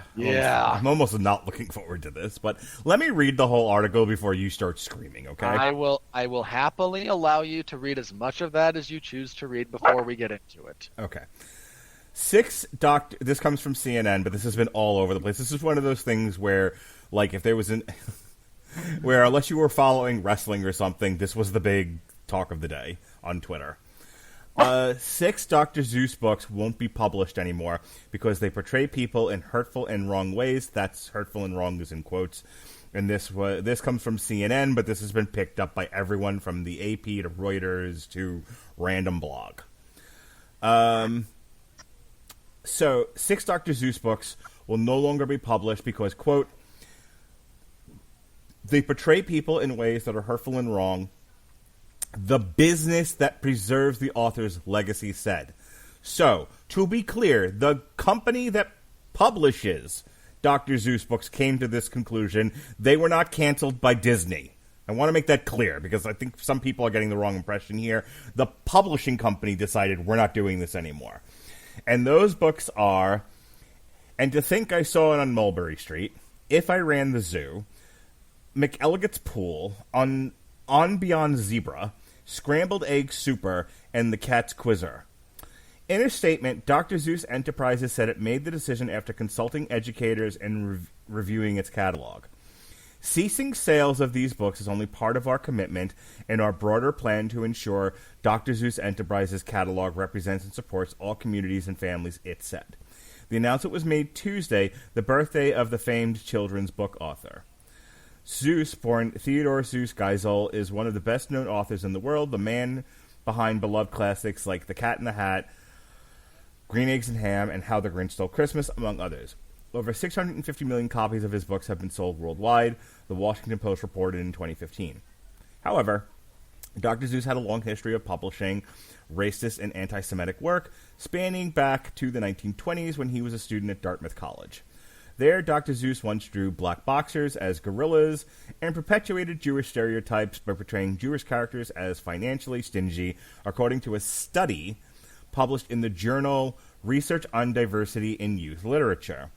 That study, published in 2019, examined 50 books by Dr. Seuss and found 43 out of the 45 characters of color have characteristics aligning with the definition of Orientalism or the stereotypical offensive portrayal of Asia. The two African characters, the study says, both have anti-black characteristics.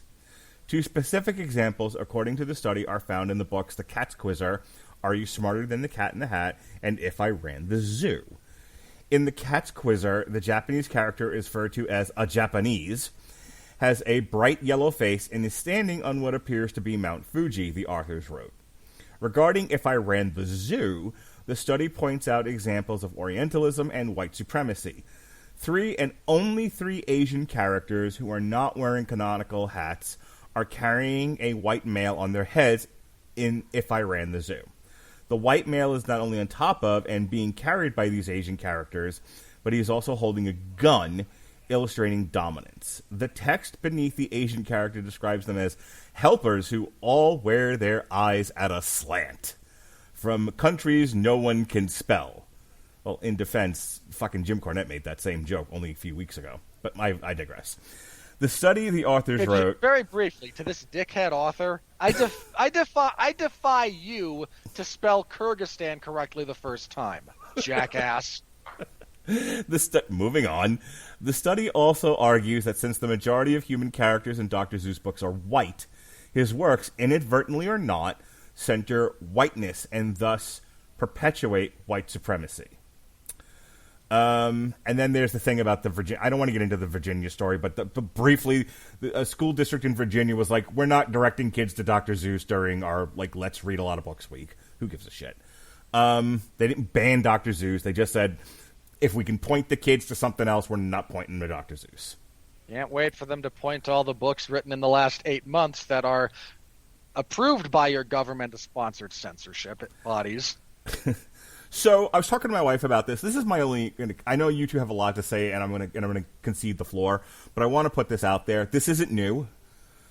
This announcement is new. The decision to not print these and sell these 6 books is new.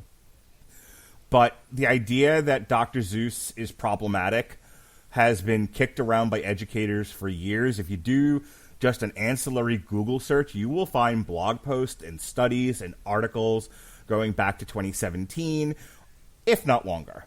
My wife was telling me that as an educator, she has been running across a variety of articles and topics and discussions and studies and papers regarding Dr. Seuss as problematic. She recognizes that there are certain books like One Fish, Two Fish, Red Fish, Blue Fish that are... essential is not the right word, but a really great tool in teaching kids to read because of, the use of sight words and rhyme schemes is what she tells me. But there's also, as this article illustrates, a series of books that he's done that one would argue don't quite jive with modern times. So with that said, let me go to you first, Robert, because I know you're chomping at the bit here. Your thoughts on your thoughts, first of all, so that we can parse this out, on the decision to not print these 6 books anymore. Go. All right. I find this... Oh, God. I'm not sure where to start with this. There are a couple of things that we need to unpack. One, there's some language at use in a few of these books that probably should be reconsidered.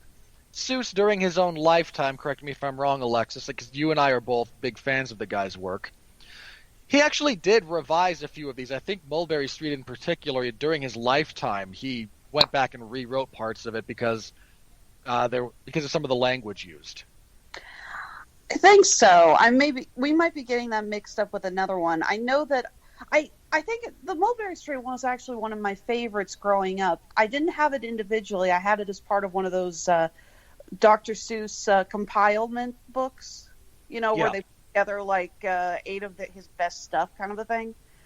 And I always love that one, just how it builds an excitement and how it just keeps getting more and more frantic. It's so much fun.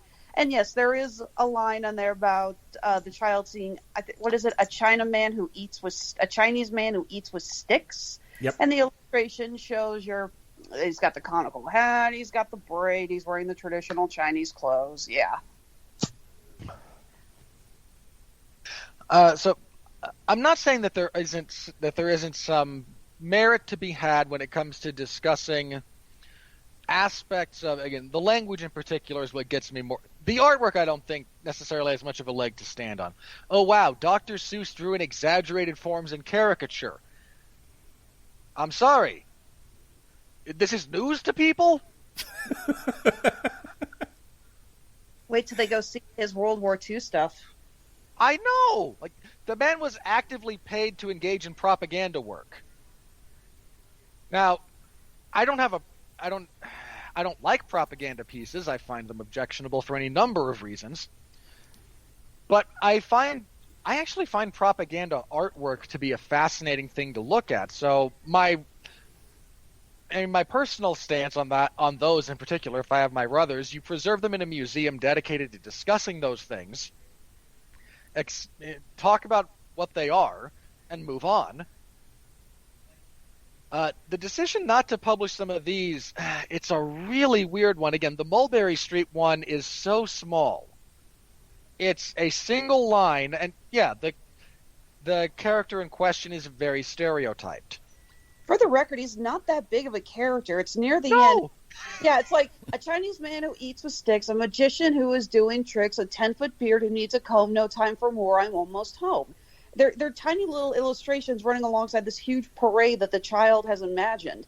I'm normally not against censorship, but if it's that big of a deal, it would not have been that big of an issue to go in, simply erase the Chinaman and put... I know the phrase Chinaman is technically offensive. I apologize. Have you been on this podcast before? Yeah, and I know that I'm one of the few that tends to try to cover her ass. Okay, move on. Again, I'm not against censorship, but it would not have been that hard to erase this particular offensive character and put something else and put in a rhyme that rhymes with tricks. How about a carpenter who's juggling bricks? Well, that would be a mason, not a carpenter, but okay. She tried, man. That was right off the cuff with no preparation. Give her a break. No. Like, that's actually kind of the point about Dr. Seuss. Everybody and their dog...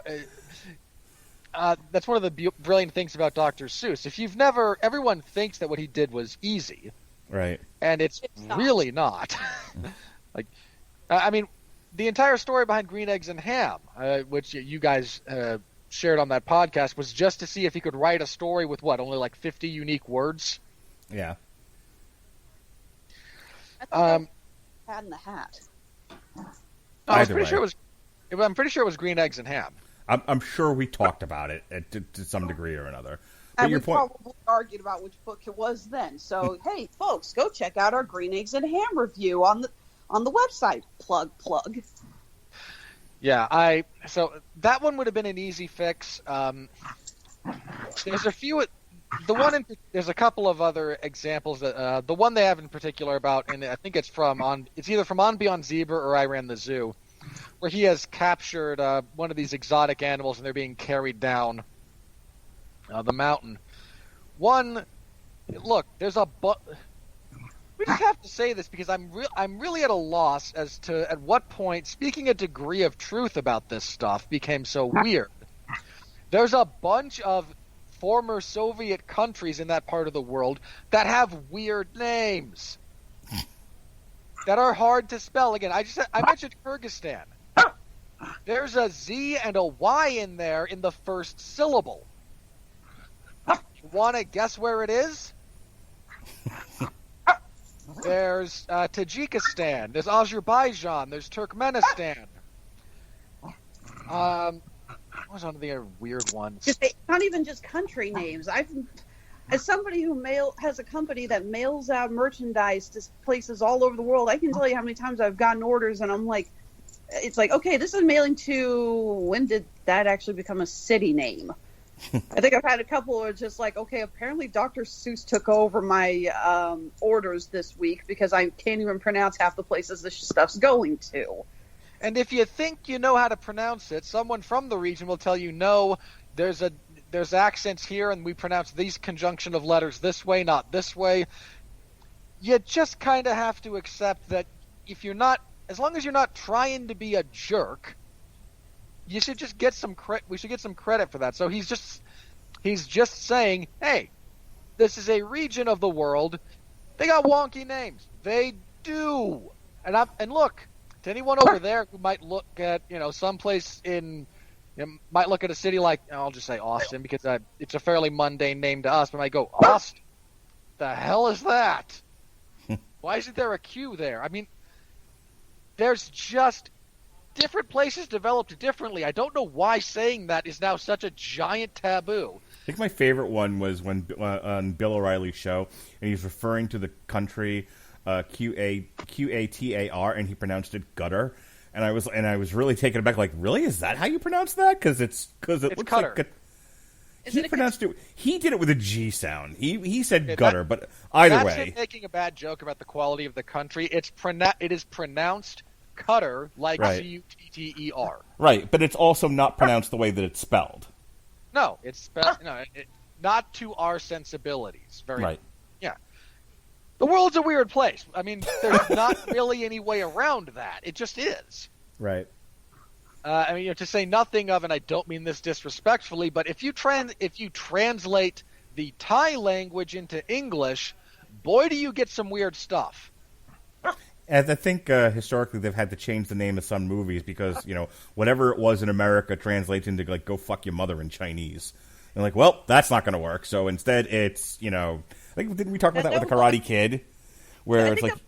line from the critic where it's like, it's like any notes from the last Ghostbusters movie, it didn't perform so well in Italy. Maybe that's because the title was translated to Your Mother Has a Hairy Back. Right. I think that was an actual problem with the Karate Kid, though, wasn't it? Like, we talked about that, I think, on the On Trial, where it was like they had to change the name in China because the Karate Kid wasn't going to work.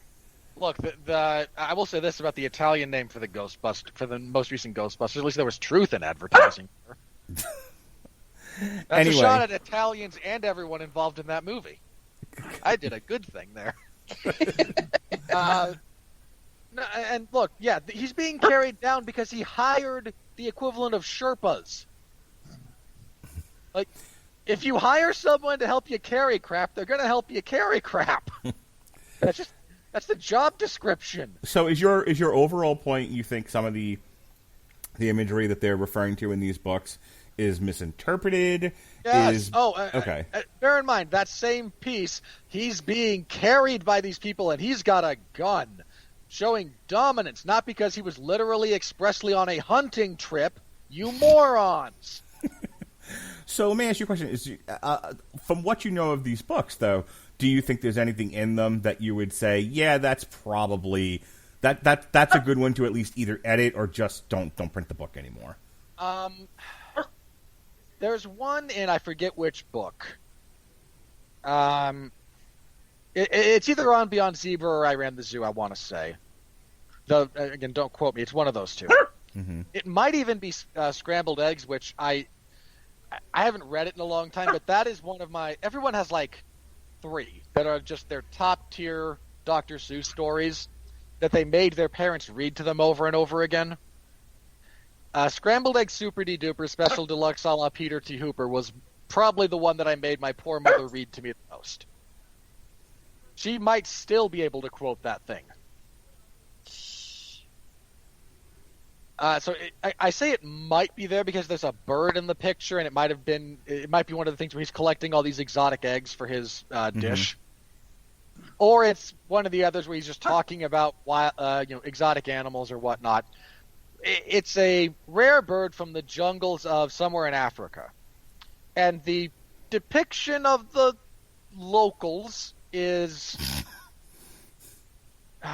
What kind of killed me about the way people objected to it was they said it shows natives wearing grass skirts. Like, yeah, most people did. Right, but the problem, if it's the one I'm thinking of, the problematic image is something that the Looney Tunes did, and it's been the way he has drawn them is, even for Dr. Seuss, a little bit like, okay, we've leaned a little too hard into this. Yeah, it's the idea of like the savage black man, where it accentuates every stereotypical feature of an African American, and it's not a great look, and it probably I think it does bear the question. I think if you're because I don't want this to become like every other podcast or Twitter feed out there where I just saw one on Twitter. Now, granted, it came from like a pro-life Twitter feed, so that's why they said it the way they did. But like, liberals think abortion is okay, but Dr. Seuss is bad. I don't want this to turn into that. But I do think a discussion of, well, what do you do with this stuff? What do you do with a piece of literature, a piece of art, where some of the sensibilities don't match the mores of today, and we're trying to move past this, and we're trying to be a little bit better.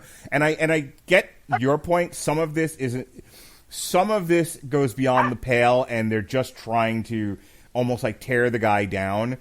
And so getting away from that to where we actually have problematic images that we're trying to get away from. What do you do with these books? I think like that's just a direct question. You're the publisher. Some of these you shouldn't put out anymore. What do you do? Well, if you already own the books, you go on eBay and you finance your retirement. No, I mean as the publisher. No, seriously. I don't know if either of you have gone on eBay since the announcement dropped. I just Googled, and to think I saw it on Mulberry Street. There are people selling it for at least like $500 a pop now. God bless capitalism. My question still stands. Well, if you're the publisher, what do you do? Before we move on to that, I want to express one of my concerns about this, and then because the point you have raised and the point that I think we can all agree on, there's elements of there's certain books and there's certain pages and there's certain lines in here that need to be addressed in some kind of meaningful way. And what you do about that does need to be a nuanced, rational discussion. My concern about this, and I think the concern a lot of people have, I mean, it's a little bit of the where does it stop syndrome. Okay. And here's the thing about, again, I'd have to go through all of these books. I can't remember anything from... And again, I read and I saw and I heard both Mulberry Street, On Beyond Zebra, I'm pretty sure I was fairly fond of, and Scrambled Eggs Super Duper a lot.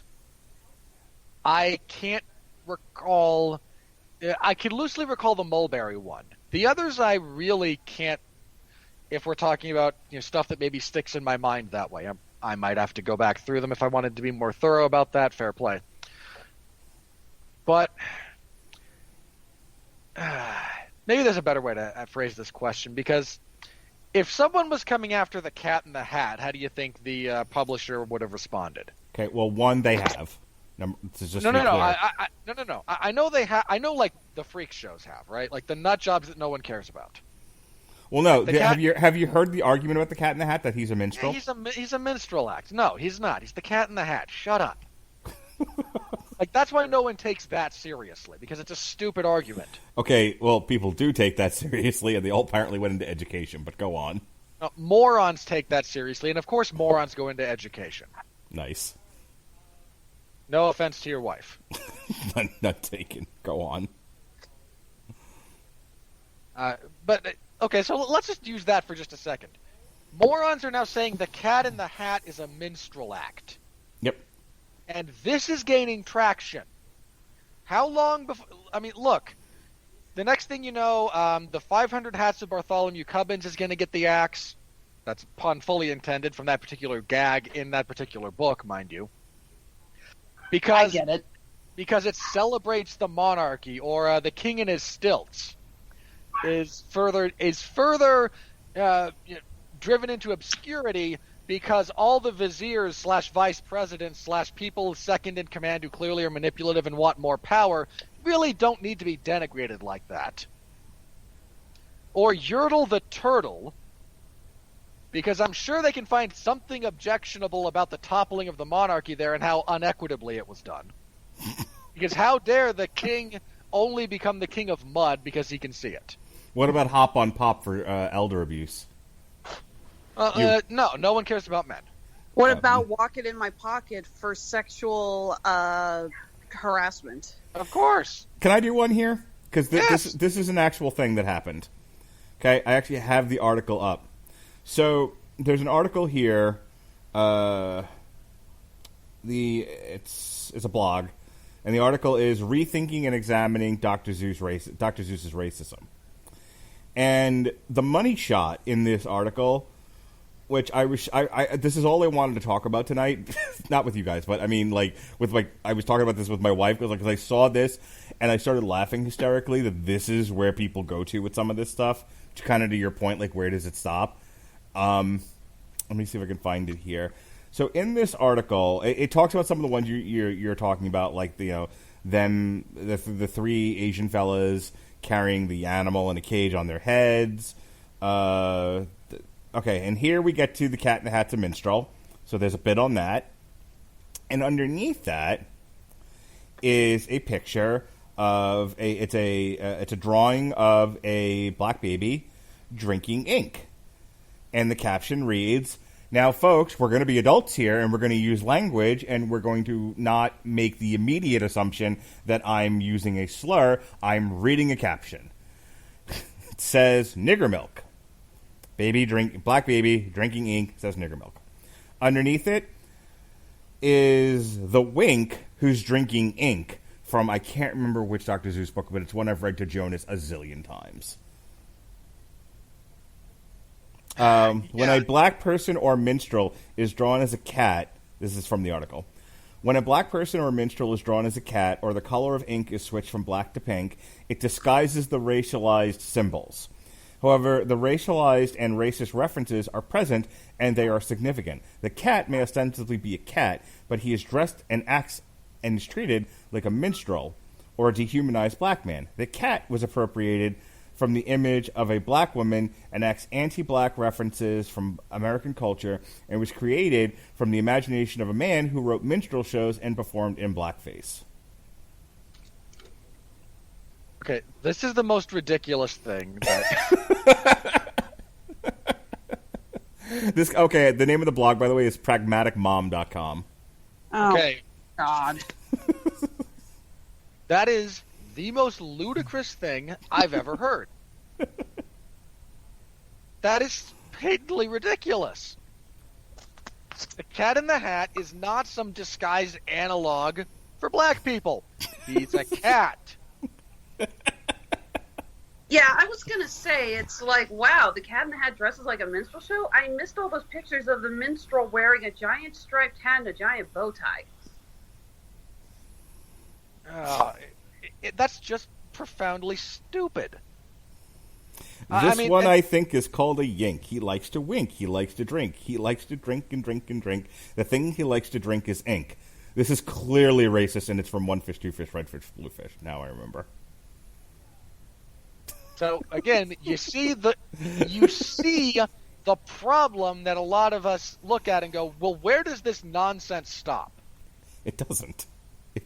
Which is the point. It goes and goes. It goes and goes and goes until there's nothing left. Okay, already. Dr. Seuss died a while ago.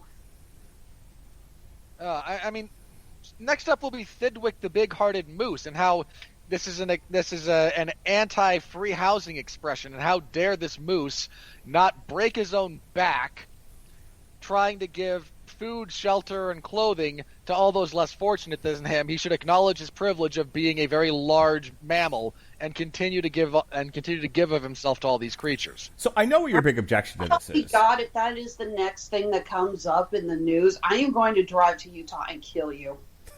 Look, So I I know- love kids I with know- the big-hearted. I just know how stupid this conversation gets. So I know, just so we can get to the end of this, I know where your big concern is. Your big concern is the one that a lot of people, especially to the right of center, tend to have with this entire conversation, in whatever form it takes, and that is the persistent minimization of the art and the accomplishments of white men in particular, but white people in general.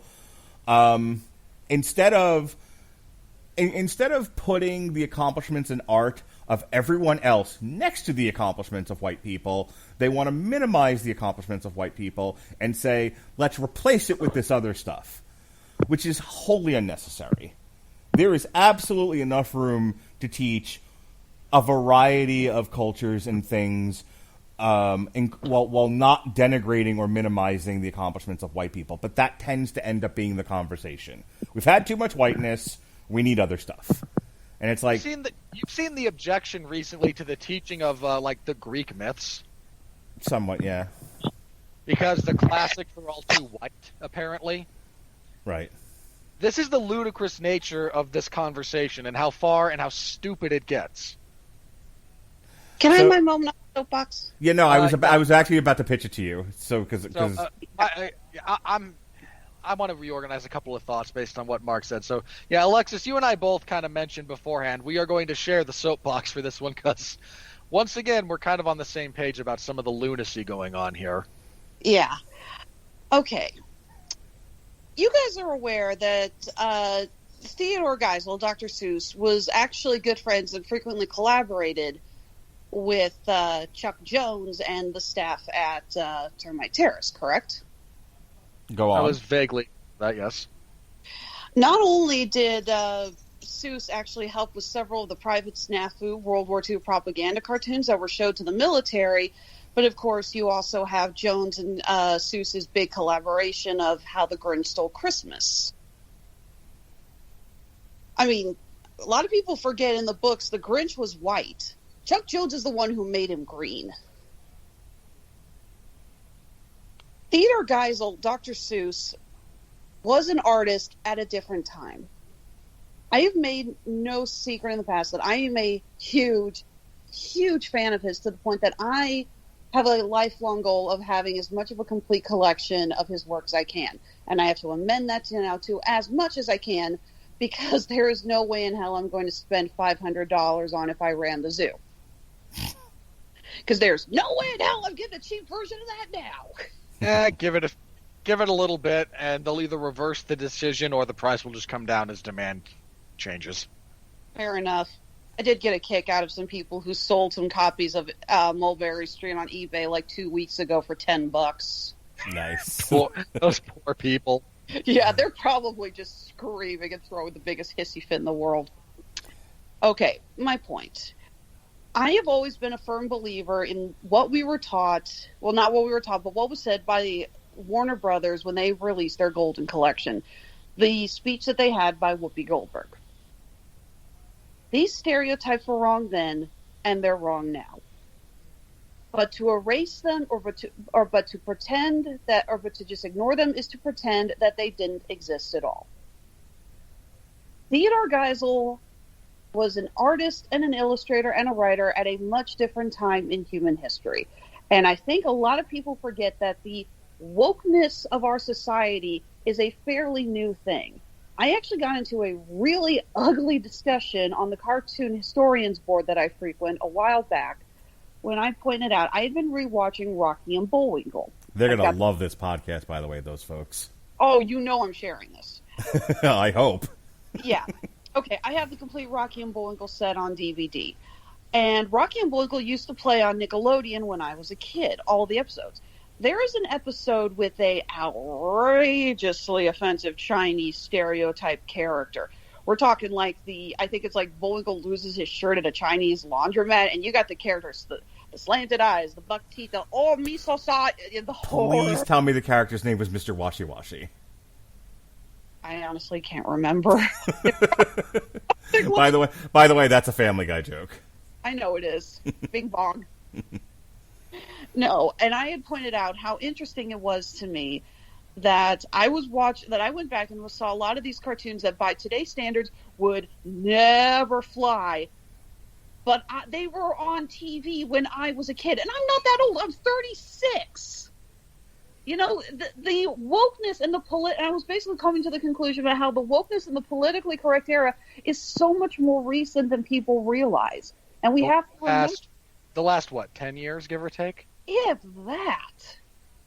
Yeah, I remember seeing blackface cartoons on TNT and Nickelodeon when I was little.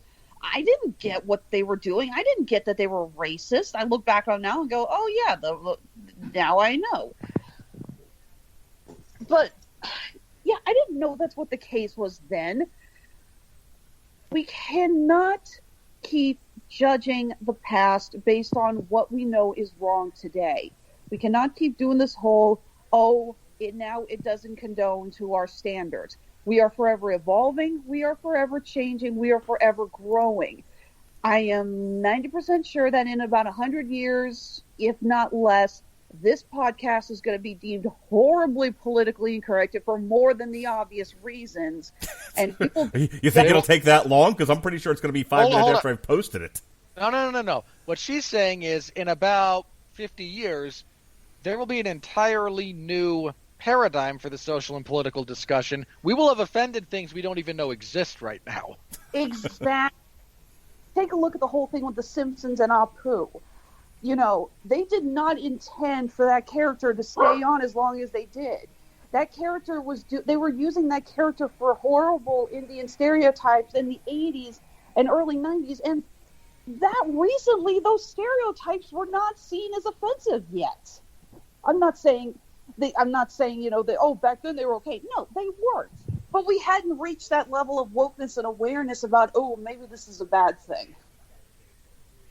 And we cannot, and I'm really just not a fan of all these people who keep trying to hold past entertainment to our current standards. I've got friends on Facebook who are saying that they can't sit through Friends anymore on whatever the streaming channel is that's got Friends. It's like, oh my God, it's so homophobic. I can't sit through it. I'm like, they're not wrong though. I've had that conversation with Melissa because she loves that show, and both of us have like, ooh, this hasn't aged well at all. No, it hasn't. I know that show is horribly homophobic. I am well aware of that. But again, hey, so was Seinfeld. Yeah, again, different times. And when I look at the racist stuff that was in Dr. Seuss's work, I look and I go, the man was alive during World War II and was already a prominent illustrator. I mean, for God's sakes, my most prized possession in my library is my collection of Dr. Seuss's World War II propaganda cartoons. Robert, you said you're not big into propaganda stuff. I am. Well, no. I said I don't like it in the sense that I said, again, I object to it in the sense that I object to most propaganda as a general principle, but I find it endlessly fascinating. Okay, I am a massive fan of World War II propaganda. I just love studying it. I've got a complete collection of Private Snafu on DVD. World War II in particular is a fascinating case study in propaganda across the globe. It is endlessly interesting. Exactly. And the stuff that Dr. Seuss came up with was amazing, brilliant, and yeah, a bit on the racist side. And I keep pointing out to people, it's like, you know who else was racist at that time? Everyone. For God's sake. There's a cartoon where Goofy goes to Africa for a hunt. And he's being carried exactly like you guys are describing. With the natives, with the ring necks, and they're making this sound, and they're carrying him on their backs and everything, and carrying his guns for him. It's like, yeah, that's beyond horribly racist. It's disgusting. But that's just the way things were then. We have to accept that we have changed and evolved, and we cannot keep holding the same standard. Well, here's the thing, though. It all goes back to, because, I don't think you're wrong, but the publisher of the Dr. Seuss books then has a problem on their hands, and that is no one is saying you can't publish Dr. Seuss books anymore because he was because racism. they're saying, hey, some of these books are more problematic than others. Either do something about them or don't print them anymore. And they opted to not print them, which I don't know. I hate having a buzzword conversation, but I can't. I don't know how to say what I want to say next without using the term cancel culture. I don't think that not publishing a handful of books that are problematic for people to one degree or another is the worst thing ever. I just don't. I get Robert's point of, okay, it starts with these 6 books, but then what, but then what, but then what? And I think on a case-by-case scenario, you fight those fights. But I think if you're just looking at this as an individual case, I don't think, this is my personal opinion, I don't think what the publisher is doing here is wrong. I think I think they got the opinion based on these studies from whoever the hell it was and thought, we have 9 zillion Dr. Seuss books in publication. 6 isn't going to kill us. And, Dr. Seuss has about 39 individual published works. I Googled it. 9 zillion, 39, whatever. Give or take a few zeros. Yeah, give or take. That's my point. Like, is the world going to come to an end if they decide, maybe let's do away with with these 6 books to save ourselves, the hassle of having to defend this stuff? No. So okay. And then the next thing that comes along, we'll fight that fight when it comes along. But I don't think there's one large suave answer to handle this. Like either we're going to let all the things exist or none of the things exist. I mean, those are two far-reaching solutions that don't solve any problems. If you get my meaning, like there has to be something in the middle, and I think a case-by-case situation is a better way to handle it. And in this particular case, I think the publisher's doing the right thing. Robert, I'll let you have the last word because we got to move on. I'm not so sure that they are, but I'm perfectly willing to accept that the decision here is being made in good faith. Mm-hmm. Again, you brought up the whole cancel culture thing, and I'm with you. I hate buzzwords. I really do. There's just not a better way to discuss this particular topic. I mean, unless you just want to bring up kind of generalized censorship, but then everyone will kind of go, wait, what? Right. That's the thing. Like that's what I was getting across. Like I'm not in favor of canceling Dr. Seuss outright, but I hate using the word cancel. Yeah, I'm with you there. I get it. My thought, my fear, whenever this comes up, and again, I think we kind of talked about it. Because I hate to just say it's a slippery slope, because I think that's a very, very tired sort of logical fallacy. I do feel like that was the argument you were making, though. Well, hang on. Because my problem with the slippery slope discussion is everyone goes from 0 to 60. And everyone likes to then do, well, if you do X, then something like, well, if you stop talking about To Kill a Mockingbird, next thing you know, everything written before 1996 is off the shelves. Like, no, that's not the same thing. A slippery slope is something where any loss of footing results in catastrophe. I don't think that's what we're dealing with here. My fear is not so much that everyone will look at, well, we got a few Dr. Seuss books off the shelves, the Bible's next. Like, I'm not that guy. Okay, I'm really not. I should hope not.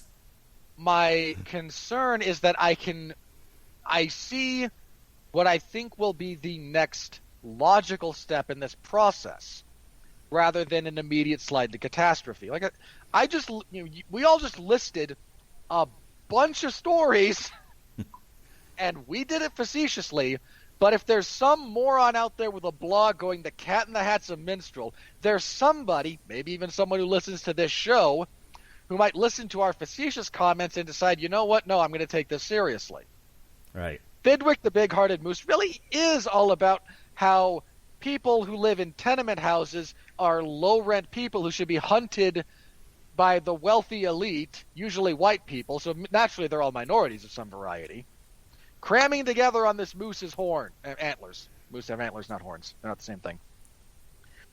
And it is, and really, the moose sheds his antlers and leaves behind all the poor people to go live on in the land of milk and honey. Like, there's an idiot out there who thinks that's a sincere point.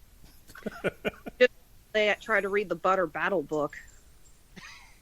There's going to be some idiot out there who goes, you know the Sneetches. Why are there some Sneetches with stars on their belly? This seems problematic. Right. Somehow completely missing the entire point of that story along the way, right? Yeah. Look, obviously the Sneetches were an analog for the Jews. What? Yeah, or, and really, we can't have a discussion about the pants with nobody inside them. Because not everyone wears pants, you see. If they ever ban My Butt Is Broken, my son will be horribly, horribly depressed. But it could be worse. Let me remind you that it was Universal Studios that took the simplicity of the environmentalist story, the Lorax, and suddenly changed it into a 1%er argument. Oh God! All right, that movie is so. Yes, I hate that movie so much. Flames on the side of your face. All right, it's been 2 hours. Okay, I am moving this the so, fuck on. All right. In summation, I object to this not because I think the material being censored is unobjectionable. I am always very cognizant of what's the next step here. I mean, you have morons out there right now going that, the study of evolutionary biology is essentially eugenics. I am not joking. I'm sure someone said that. I'm sure of it. It's ridiculous, but sure. That's where we are, and I'm perfectly willing to accept that when you look at those stories, I don't know, maybe you throw a disclaimer on them, which would not be the worst thing, but I'm completely with Alexis in the sense that if you try to judge everyone's cultural mores by or value by the culture that we currently have, congratulations, everybody over the age of about 60 and before you're going to find objectionable in very, very real ways. Right, and that's why the Tom and Jerry movie works right now, because nothing existed before 2019. I'm with you, Robert, on the idea of just printing disclaimers on the books. I mean, I saw so many people complaining about the disclaimers on the Muppet Show, and I just looked and said, I'd rather have. I was waiting for someone to bring that up. Oh boy, go ahead. Yeah, I would rather have a tiny little disclaimer for just a few seconds to a minute than not have the entertainment at all. And to be clear about that, when I read the disclaimer and I went, okay, I don't recall anything from the Muppets. I think if push came to shove, if you asked the people at Disney, okay, you put this up there about the Muppets, which episodes in particular were you talking about? They couldn't give you a straight answer. Yeah. This is they're hedging their bets. And no, because I'm sure somebody from fucking legal was the one that said, hey, I would throw this disclaimer up there because God only knows what's in it. No, none of you have watched it. God only knows what's in it. But it was done in the 70s. Just do it. And they went, yes. Yeah, and much as I find the notion that it's kind of a stupid thing to try and put that about the Muppets, I'd have to go through every episode and read to necessarily to kind of get my head around that and decide whether or not it was the most valid point. And we're not going to do that. I mean, I personally just want to watch the Vincent Price episode 100 times. Darn right. I mean, part of my joke that I think got thrown around there was, well, some of these might contain hurtful cultural stereotypes, like, oh boy, they're coming for the Swedish chef. All right. I do remember there was one episode, I think they had like samurais dancing to traditional Asian music, and maybe I don't know. Okay, hang on. If that's being done bear in mind, when I say comedic earnest, I mean they are not trying to say this cultural thing is stupid, because I might agree that that's like, okay, you don't really have to point at that. But if they're just going, hey, if we are setting a Muppet short in Japan and part of the setup for the gag is them doing a traditional Japanese dance, then that might, reality check, people. There's a real possibility that's the first exposure to that particular Japanese dancer culture that some people might have, especially if we're talking about stuff from the 70s. Right. I hate to say it, I don't even remember the entire sketch. I remember the samurais dancing, and then for some reason, Fozzie jumps out, starts singing the title song from Oklahoma. He gets interrupted when he sees the samurai. He scratches his head and goes, "Am I in the right show?" My favorite part of the Muppets was the episode where Gonzo sang "Mammy." We're moving on. I don't think that was a thing. No, I'm playing the clip. Hang on, last thing, because... No, I'm playing the clip. This does nail into that a little. No, I'm playing the clip. I swear. Last thing.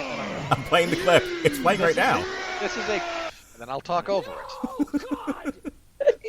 This is just a general question that for the people who are making these calls. And I get why some of them are made, and some of them I agree with. If we're going to throw those kind of disclaimers on everything that existed before 2000, call it 18, is that really what we're going to do here? And then in 2025, are we going to update that to be this movie or television show was produced before the year 2020, therefore it might contain something objectionable? Adam Graham of Detroit News, top critic. Moron. The bright, colorful Tom and Jerry brings the cartoon duo into the real world, and even if it never amounts to much more than a series of escalating hijinks, it provides a fair amount of laughs outside the antics of its namesake duo. You've been drinking that Flint water, haven't you? Ow! Oh, come on. Escalating hijinks? Nothing escalates here. No, it de-escalates badly. Carlo Renata of The Curvy Film Critic. Arrgh. Watching an 80-year-old... Why'd you do that? We've spent the last hour talking about what may or may not offend people. I'm taking a stand. I'm being offensive. Watching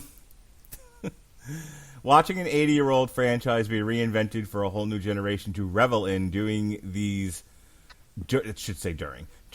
times brings a smile to face. So you can't even spell properly. You should have... Hang on. No. Madam, use our link, get Grammarly, avoid this problem. Tom and Jerry is family fun at its finest. No. Again, show your kids the classic Tom and Jerry shorts. Also, if I might bring this up, we objected to the music in this movie quite heavily because it is dated and stupid and omnipresent. Good Lord, I complained at length about the first Fast and the Furious movie being a long series of music videos. This is almost that bad. But Charles, if you don't want to listen to that, Mark, don't we have a nice link for our Amazon Music? We do. As a matter of fact, if you want to listen to just the score of the original motion picture soundtrack for Tom and Jerry by Christopher Say it Leonard. yourself. Find other stuff. You know what? An instrumental score is not the worst thing you can listen to. Wow, there's also original motion picture soundtracks for Willy's Wonderland, WandaVision Episode 5, Barb and Star Go to Vista Del Mar, and Judas and the Black Messiah. But we're talking about Tom and Jerry. But thick little chicken stuck in my head again. Thanks for that. With music by Christopher Leonard on AmazonMusic.com. And if you go to AmazonMusic.com right now and use our link, you can get a free 30 days to check out all the soundtracks you want, including Tom and Jerry by Christopher Leonard. So go to getamazonmusic.com/W2 Network. That's W2 Network, NETWORK, and get yourself 30 days of Amazon Music for free to check it out. All the wonderful soundtracks that you could possibly want to listen to. Isn't that wonderful? Really is. Absolutely. Jesus fucking Christ. All right. Just trying to help you out, man. Thanks. Charles Kaplinski, Real Talk with Chuck and Pam. Tim Story's Tom and Jerry is an unexpected delight. A rollicking... I'm not Okay. done yet, you motherfucker. A rollicking live-action animated hybrid that delivers laugh-out-loud moments sprinkled throughout a likable story about a young woman who finds her footing because of a certain rodent-feline duo. Sir, did you go to the Dave Meltzer School of Propaganda? My God! You could not blow this movie any harder, sir. Jesus Christ! I've seen less blowing in porn than with that review. God damn! We just did a whole bit about talking about how propaganda should be preserved in studies as nothing but that. This, sir, needs to be entered into the pantheon alongside like Der Strömer cartoons.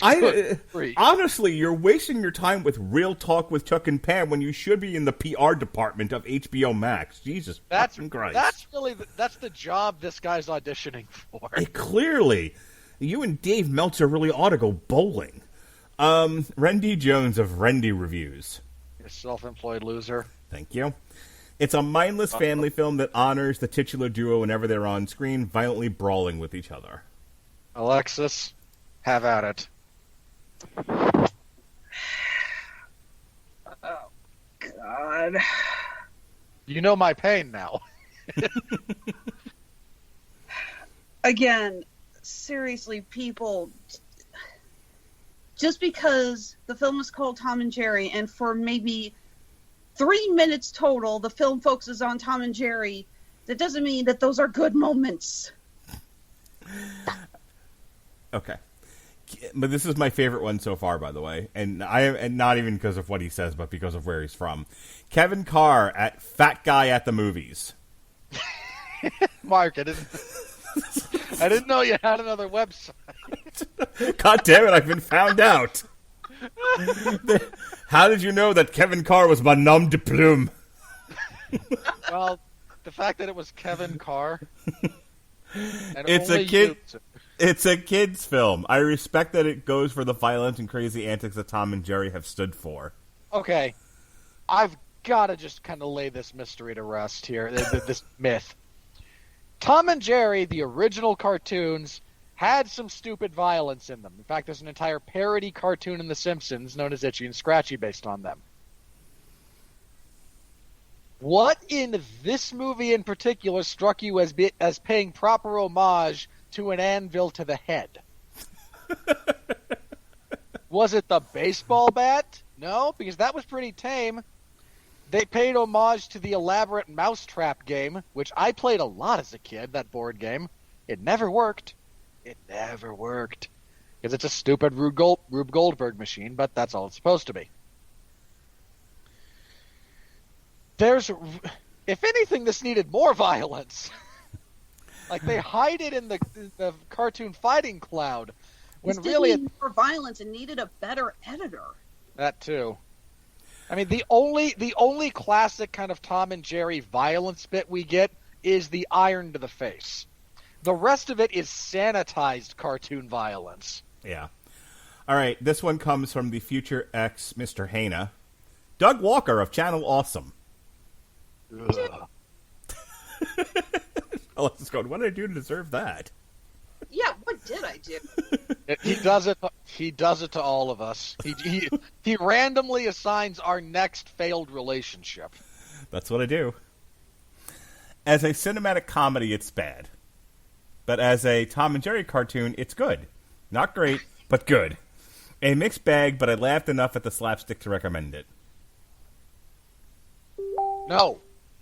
This Yeah. isn't even as good as the worst Tom and Jerry short. So by definition, it is not a good Tom and Jerry cartoon. Moron. Sorry, I did see Doug Walker's review on YouTube, and even I have to admit, I thought that I don't know. I thought that he was reviewing it and trying his hardest to stay positive. You almost swear there was somebody holding a gun to his head the whole time saying, you can't get too negative. You can't get too negative. That's funny. The future ex Mrs. Winfree says, Grace Randolph from Beyond the Trailer. No, she is... Okay, hold on.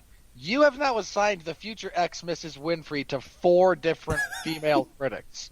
I assume you're not going to have a lasting marriage for very long, and there'll be lots of them. What? Ow. Second of all, unless you're going to assign them a specific order, you have to only pick one and stick with the gag for that. Oh, well, I haven't seen anything from Lola Lamb Chops in so long. And you won't either, because I found her and I buried her in the yard. Grace Randolph from Beyond the Trailer. For the record, I generally like Grace, a lot of what Grace does. She does a lot of great trailer reactions and breakdowns. Her YouTube channel is fairly successful. I just disagree. I've disagreed with her a few times, but I usually like her work. Tim's story makes this classic cartoon feel both familiar and fresh. The live-action cast is committed. The live-action cast is committed, and the animation is zany, great sets, lots of fun. Okay, I might give you the animation at times being zany. Great sets, no. Lots of fun, no. Like, you got 1 out of 5. I might give the great sets a thing a pass solely on the grounds that at least they actually did build the set of the hotel and it wasn't all on a blue screen or something. But that's pushing it. Larry Carroll from Looper. Wow. From the moment my son sat down with me, the laughs came steadily. From who? At what? I don't know, but his son liked it. Good enough for me. Moving on. I assume his son's age is measured in months, and he was actively tickling him the whole time to come up with that line. Or his son's wearing a helmet. Take a pick. Robert's father checks in. Roger Moore of Movie Nation. Cute. It is. And cute. These two forever will be. A good critic. You are not. No. My puppy Cleo is cute. That movie is not. Here's one for you, Alexis. Mike McGranahan. Speak like Yoda, you will, for this review for some unknown reason. Mike McGranahan from Aisle Seat. I found the new Tom and Jerry movie cheerful and funny. It reminded me of what I loved about the characters growing up. I'm sorry, did you grow up watching Tom and Jerry Kids instead of the actual shorts? Probably. Yeah, seriously, all these people who talk about how it reminds them so much of stuff, it's like, I am convinced that they watched one of those mid-80s, 90s incarnations of Tom and Jerry where they didn't actually have the shorts, or they're one of the idiots who actually like Tom and Jerry and Willy Wonka and the Chocolate Factory. Shudder. Peter DeBruge from Robert's favorite industry trade, Variety, top critic. No, Tom and Jerry won't be winning any Oscars, but it's good enough to go down easy. Like a penis. Sorry, I added that last part. I wouldn't have been surprised if you didn't. No, it doesn't go down easy. Like I said, there are so many scenes that are edited. For the record, I brought this up when we were discussing the plot. Did we ever get an explanation for why there was that scene when Tom and Jerry are in jail and then all of a sudden all the words start appearing in 3D letters behind them? No. What? Apart from how desperately this movie wanted to be in 3D and how painfully obvious that choice was, I can't be the only one who watched like every minute of the first 10 minutes and went, "You wanted me to be wearing 3D glasses for this, didn't you? Didn't you?" No question. That scene I mentioned about the giant fight cloud with Spike and Tom and how you go in, you see Jerry just kind of floating around with it. That screamed, I'm in 3D! I'm in 3D! Matt Fowler of IGN Movies. Tom and Jerry is a sufficiently family One more time. Take two. Tom and Jerry is a sufficient family offering with a cool cast, a sparkling soundtrack, and occasional fun. Sir, This movie isn't coming out on DVD. There's no reason to write that for the DVD box. No kidding. Is he so hardwired to try to get it on the freaking DVD box that he just automatically goes through that no matter what? I assume so, because really, no. I'm going to read this last one. It's actually a splat. It's a rotten review, but I'm fascinated by it. Alonzo Duraldi of The Rap Top Critic. One could point out the film's changing rules regarding the laws of physics. and interspecies communications. But Tom and Jerry certainly doesn't care about those details, so why should we? Okay, well, the whole laws of physics thing, yeah, again, that's just Tom and Jerry in a nutshell. Although I will admit, was I the only one that felt there were certain scenes where there was massive fights, and it's just like, shouldn't they be moving at a quicker pace, or should they be falling faster, or shouldn't that have left a bigger impact? Or shouldn't something in the environment around them react to what's going on? That too. Look, buddy, I'm the king of that doesn't work that way, right? Like that's my shtick. That's kind of why I read that one. It's what I do. I try to drop little bits of real-world knowledge into these movie reviews so that hopefully the world becomes a slightly better place, maybe one little piece at a time. This might be my only contribution to society as it crumbles around us. I'll say Robert's the kind of guy who'll watch Sharknado and then go on to a 20-minute spiel about how none of that science works. In fact, I did. And I think we all told you, it's Sharknado, shut up. Even I, broken as I am able to look at a movie where all the animals are hand-drawn caricatures and understand the real laws of physics are not in play here,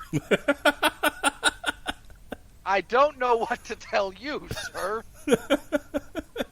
I like that was his takeaway from this movie. You know, Tom and Jerry doesn't really follow the scientific laws of physics. Well, I think his point is more that Tom and Jerry is even within its own story wildly inconsistent, at which point I still, again, must in fact go, this, sir, is a cartoon.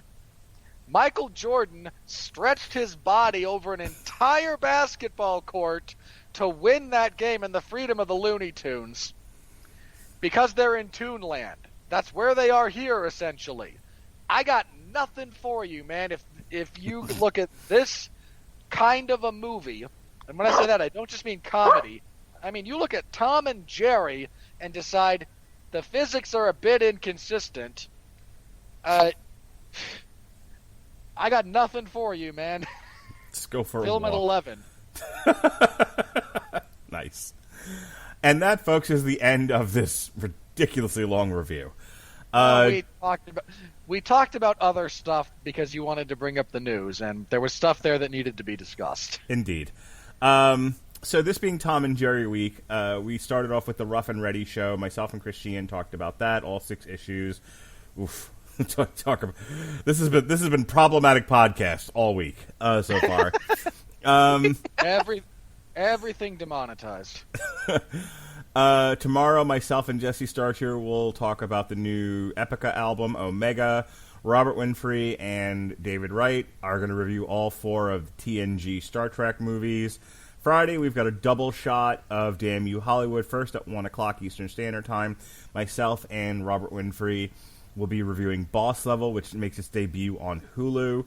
And then later in the evening, late at night, after I've done watched a double feature of Ray and the Last Dragon and SpongeBob Sponge on the Run, myself and Jason Teasley will be doing a special episode of Damn You Hollywood, just the 2 of us, as we review Coming to America. That's the number 2 because it's a sequel. Get it? Get it? Just like the 2 in W2M. Right. Get it? Synergy. Synergy. On Saturday, my kids and I are going to watch the 1992 Tom and Jerry movie and do a commentary over it because my son got jealous that my daughter got to do a podcast and then he wanted to do one. And then so he said, hey, I should come on your Tom and Jerry review. And I'm like, no, you're not. You're 7 years old. You're not quite ready for long-form discussion. I'm fairly certain he will walk out of that movie about halfway through. I'm going to go do something else now. I'm going to go do anything else now. He's holding the bag. But yeah, me, him, and his sister, we're going to do a commentary over the 1992 Tom and Jerry movie. So that'll be fun. Next week, myself and Alexis Hejna are going to do a comic strip for the Netflix movie Extraction, which was based on the graphic novel by the good boys that brought you the Avengers movies. It's called Ciudad. So we'll check that out. We'll compare the movie to the book. We got a Damn You Hollywood for Ray and the Last Dragon. We'll be reviewing AEW Revolution. Hang on. Yes. You're reviewing Extraction, Yeah. the Chris Hemsworth movie. Yeah.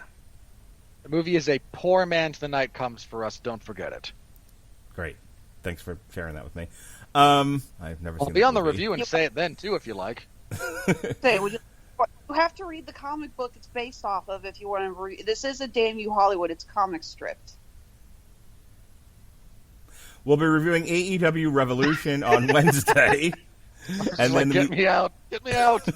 And then in the evening time, myself and Jesse Starcher will be reviewing the new A Day to Remember. You're welcome. Alexis Hejna will join me for a Damn You Hollywood Thursday night. It'll just be me and her. We're talking SpongeBob, Sponge on the Runs. And The nurture of reviewing animated films isn't over. yes, ma'am. All right, so that's what we got going on there. Last week we did Scene of the Crime, Too Old to Die Young, Only God Forgives, The Elimination Chamber, Lennox Lewis, I Care a Lot, and that was that. Okay, Alexis Hejna, do your plugs. All right, Honeysuckle Rose Creations, the intersection of geek and chic. Now, like I mentioned earlier, we just got news. Greater Austin Comic-Con, one of our favorite shows, has sadly been delayed again to next year. Of course, after the news about Texas, I think that was probably going to come later, if not sooner. So, again, we're not sure when we're going to be on the road next. Like I mentioned before, MegaCon in Orlando and Planet Comic-Con in Kansas City are still a go in August. I'm looking forward to those. But in this day and age, we're just going to have to, fly by the seat of our pants and see what happens. So keep following us on Facebook, Twitter, and Instagram. We will be putting updates as they come in on where we will be making our first appearance in over a year. Of course, our shops are still open. You can find all of our Fandom Meets Fashion merchandise at our Etsy and Handmade at Amazon shops. We're always uploading new products.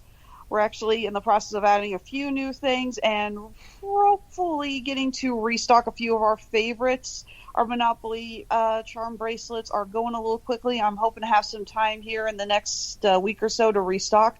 I apologize if I've been a little slow with custom orders or whatnot, but like I mentioned, Honeysuckle Rose Creations just took in a junior intern, aka my husband and I have adopted a 10-week-old lab puppy, Cleo. She is wonderful. She is cute. She has encouraged senior intern Eddie, the world's cutest arsonist / cartoon critic, to not shut up this entire podcast.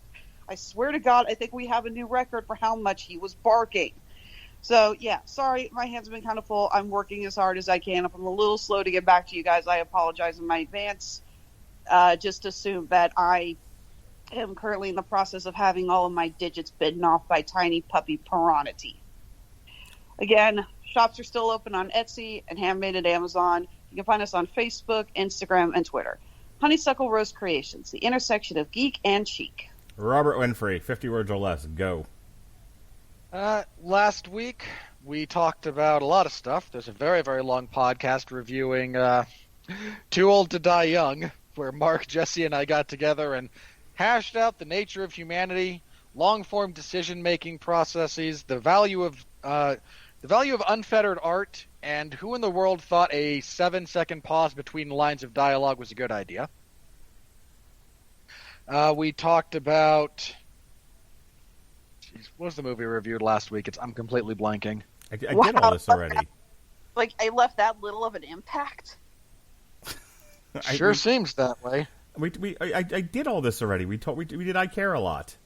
That was it. We did I Care a Lot. Yeah, Of course, it left no impact. I Care a Lot is living proof that if you take a firmly established plot, character trope, put a slight twist on it in terms of angle, Robert, I have a hole in my ass, and I have to be up at 5:30 in the morning. Get on with it. It's proof that if you take a slightly different angle on being a con artist and make the character we follow an angry lesbian, you'll win awards. Good takeaway.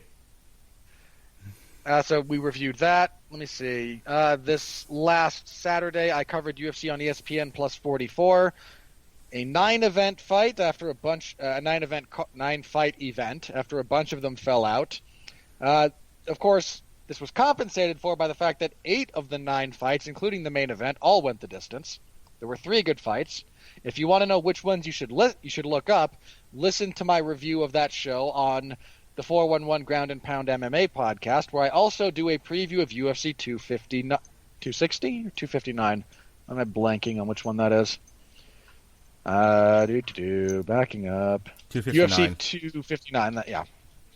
Which is a great card. As my beagle decides she wants to get in on the action tonight. That entire card is great. I give you a preview of it. You can listen to that there. Friday, I will be covering WWE SmackDown in the Wrestling Zone of 411 Mania. So stop by and say hello for that if you're so inclined. Saturday, UFC 259 in the MMA Zone of 411 Mania. I'll be covering that. That should be a really good time. Please stop by, say hello. It's a 15-fight card, and there's 3 title fights. The UFC is just daring someone to have to stay up for 8 hours to watch this thing. And yeah, we'll be back, next week? Yep. We'll be back later this week. You and me? Yeah, I went over this, boss level. Oh yeah, boss level comes out, yeah. We'll be the 5th, so yeah, we'll be back for that. That should be a lot of fun. I'm looking forward to some violence to cleanse my palate from the Tom and Jerry. I didn't mention this. I can't believe I didn't mention this. The worst thing about this movie, Tom singing auto-tuned over that lovely classical piano. How dare you? And with that, folks, be well, be safe, and behave.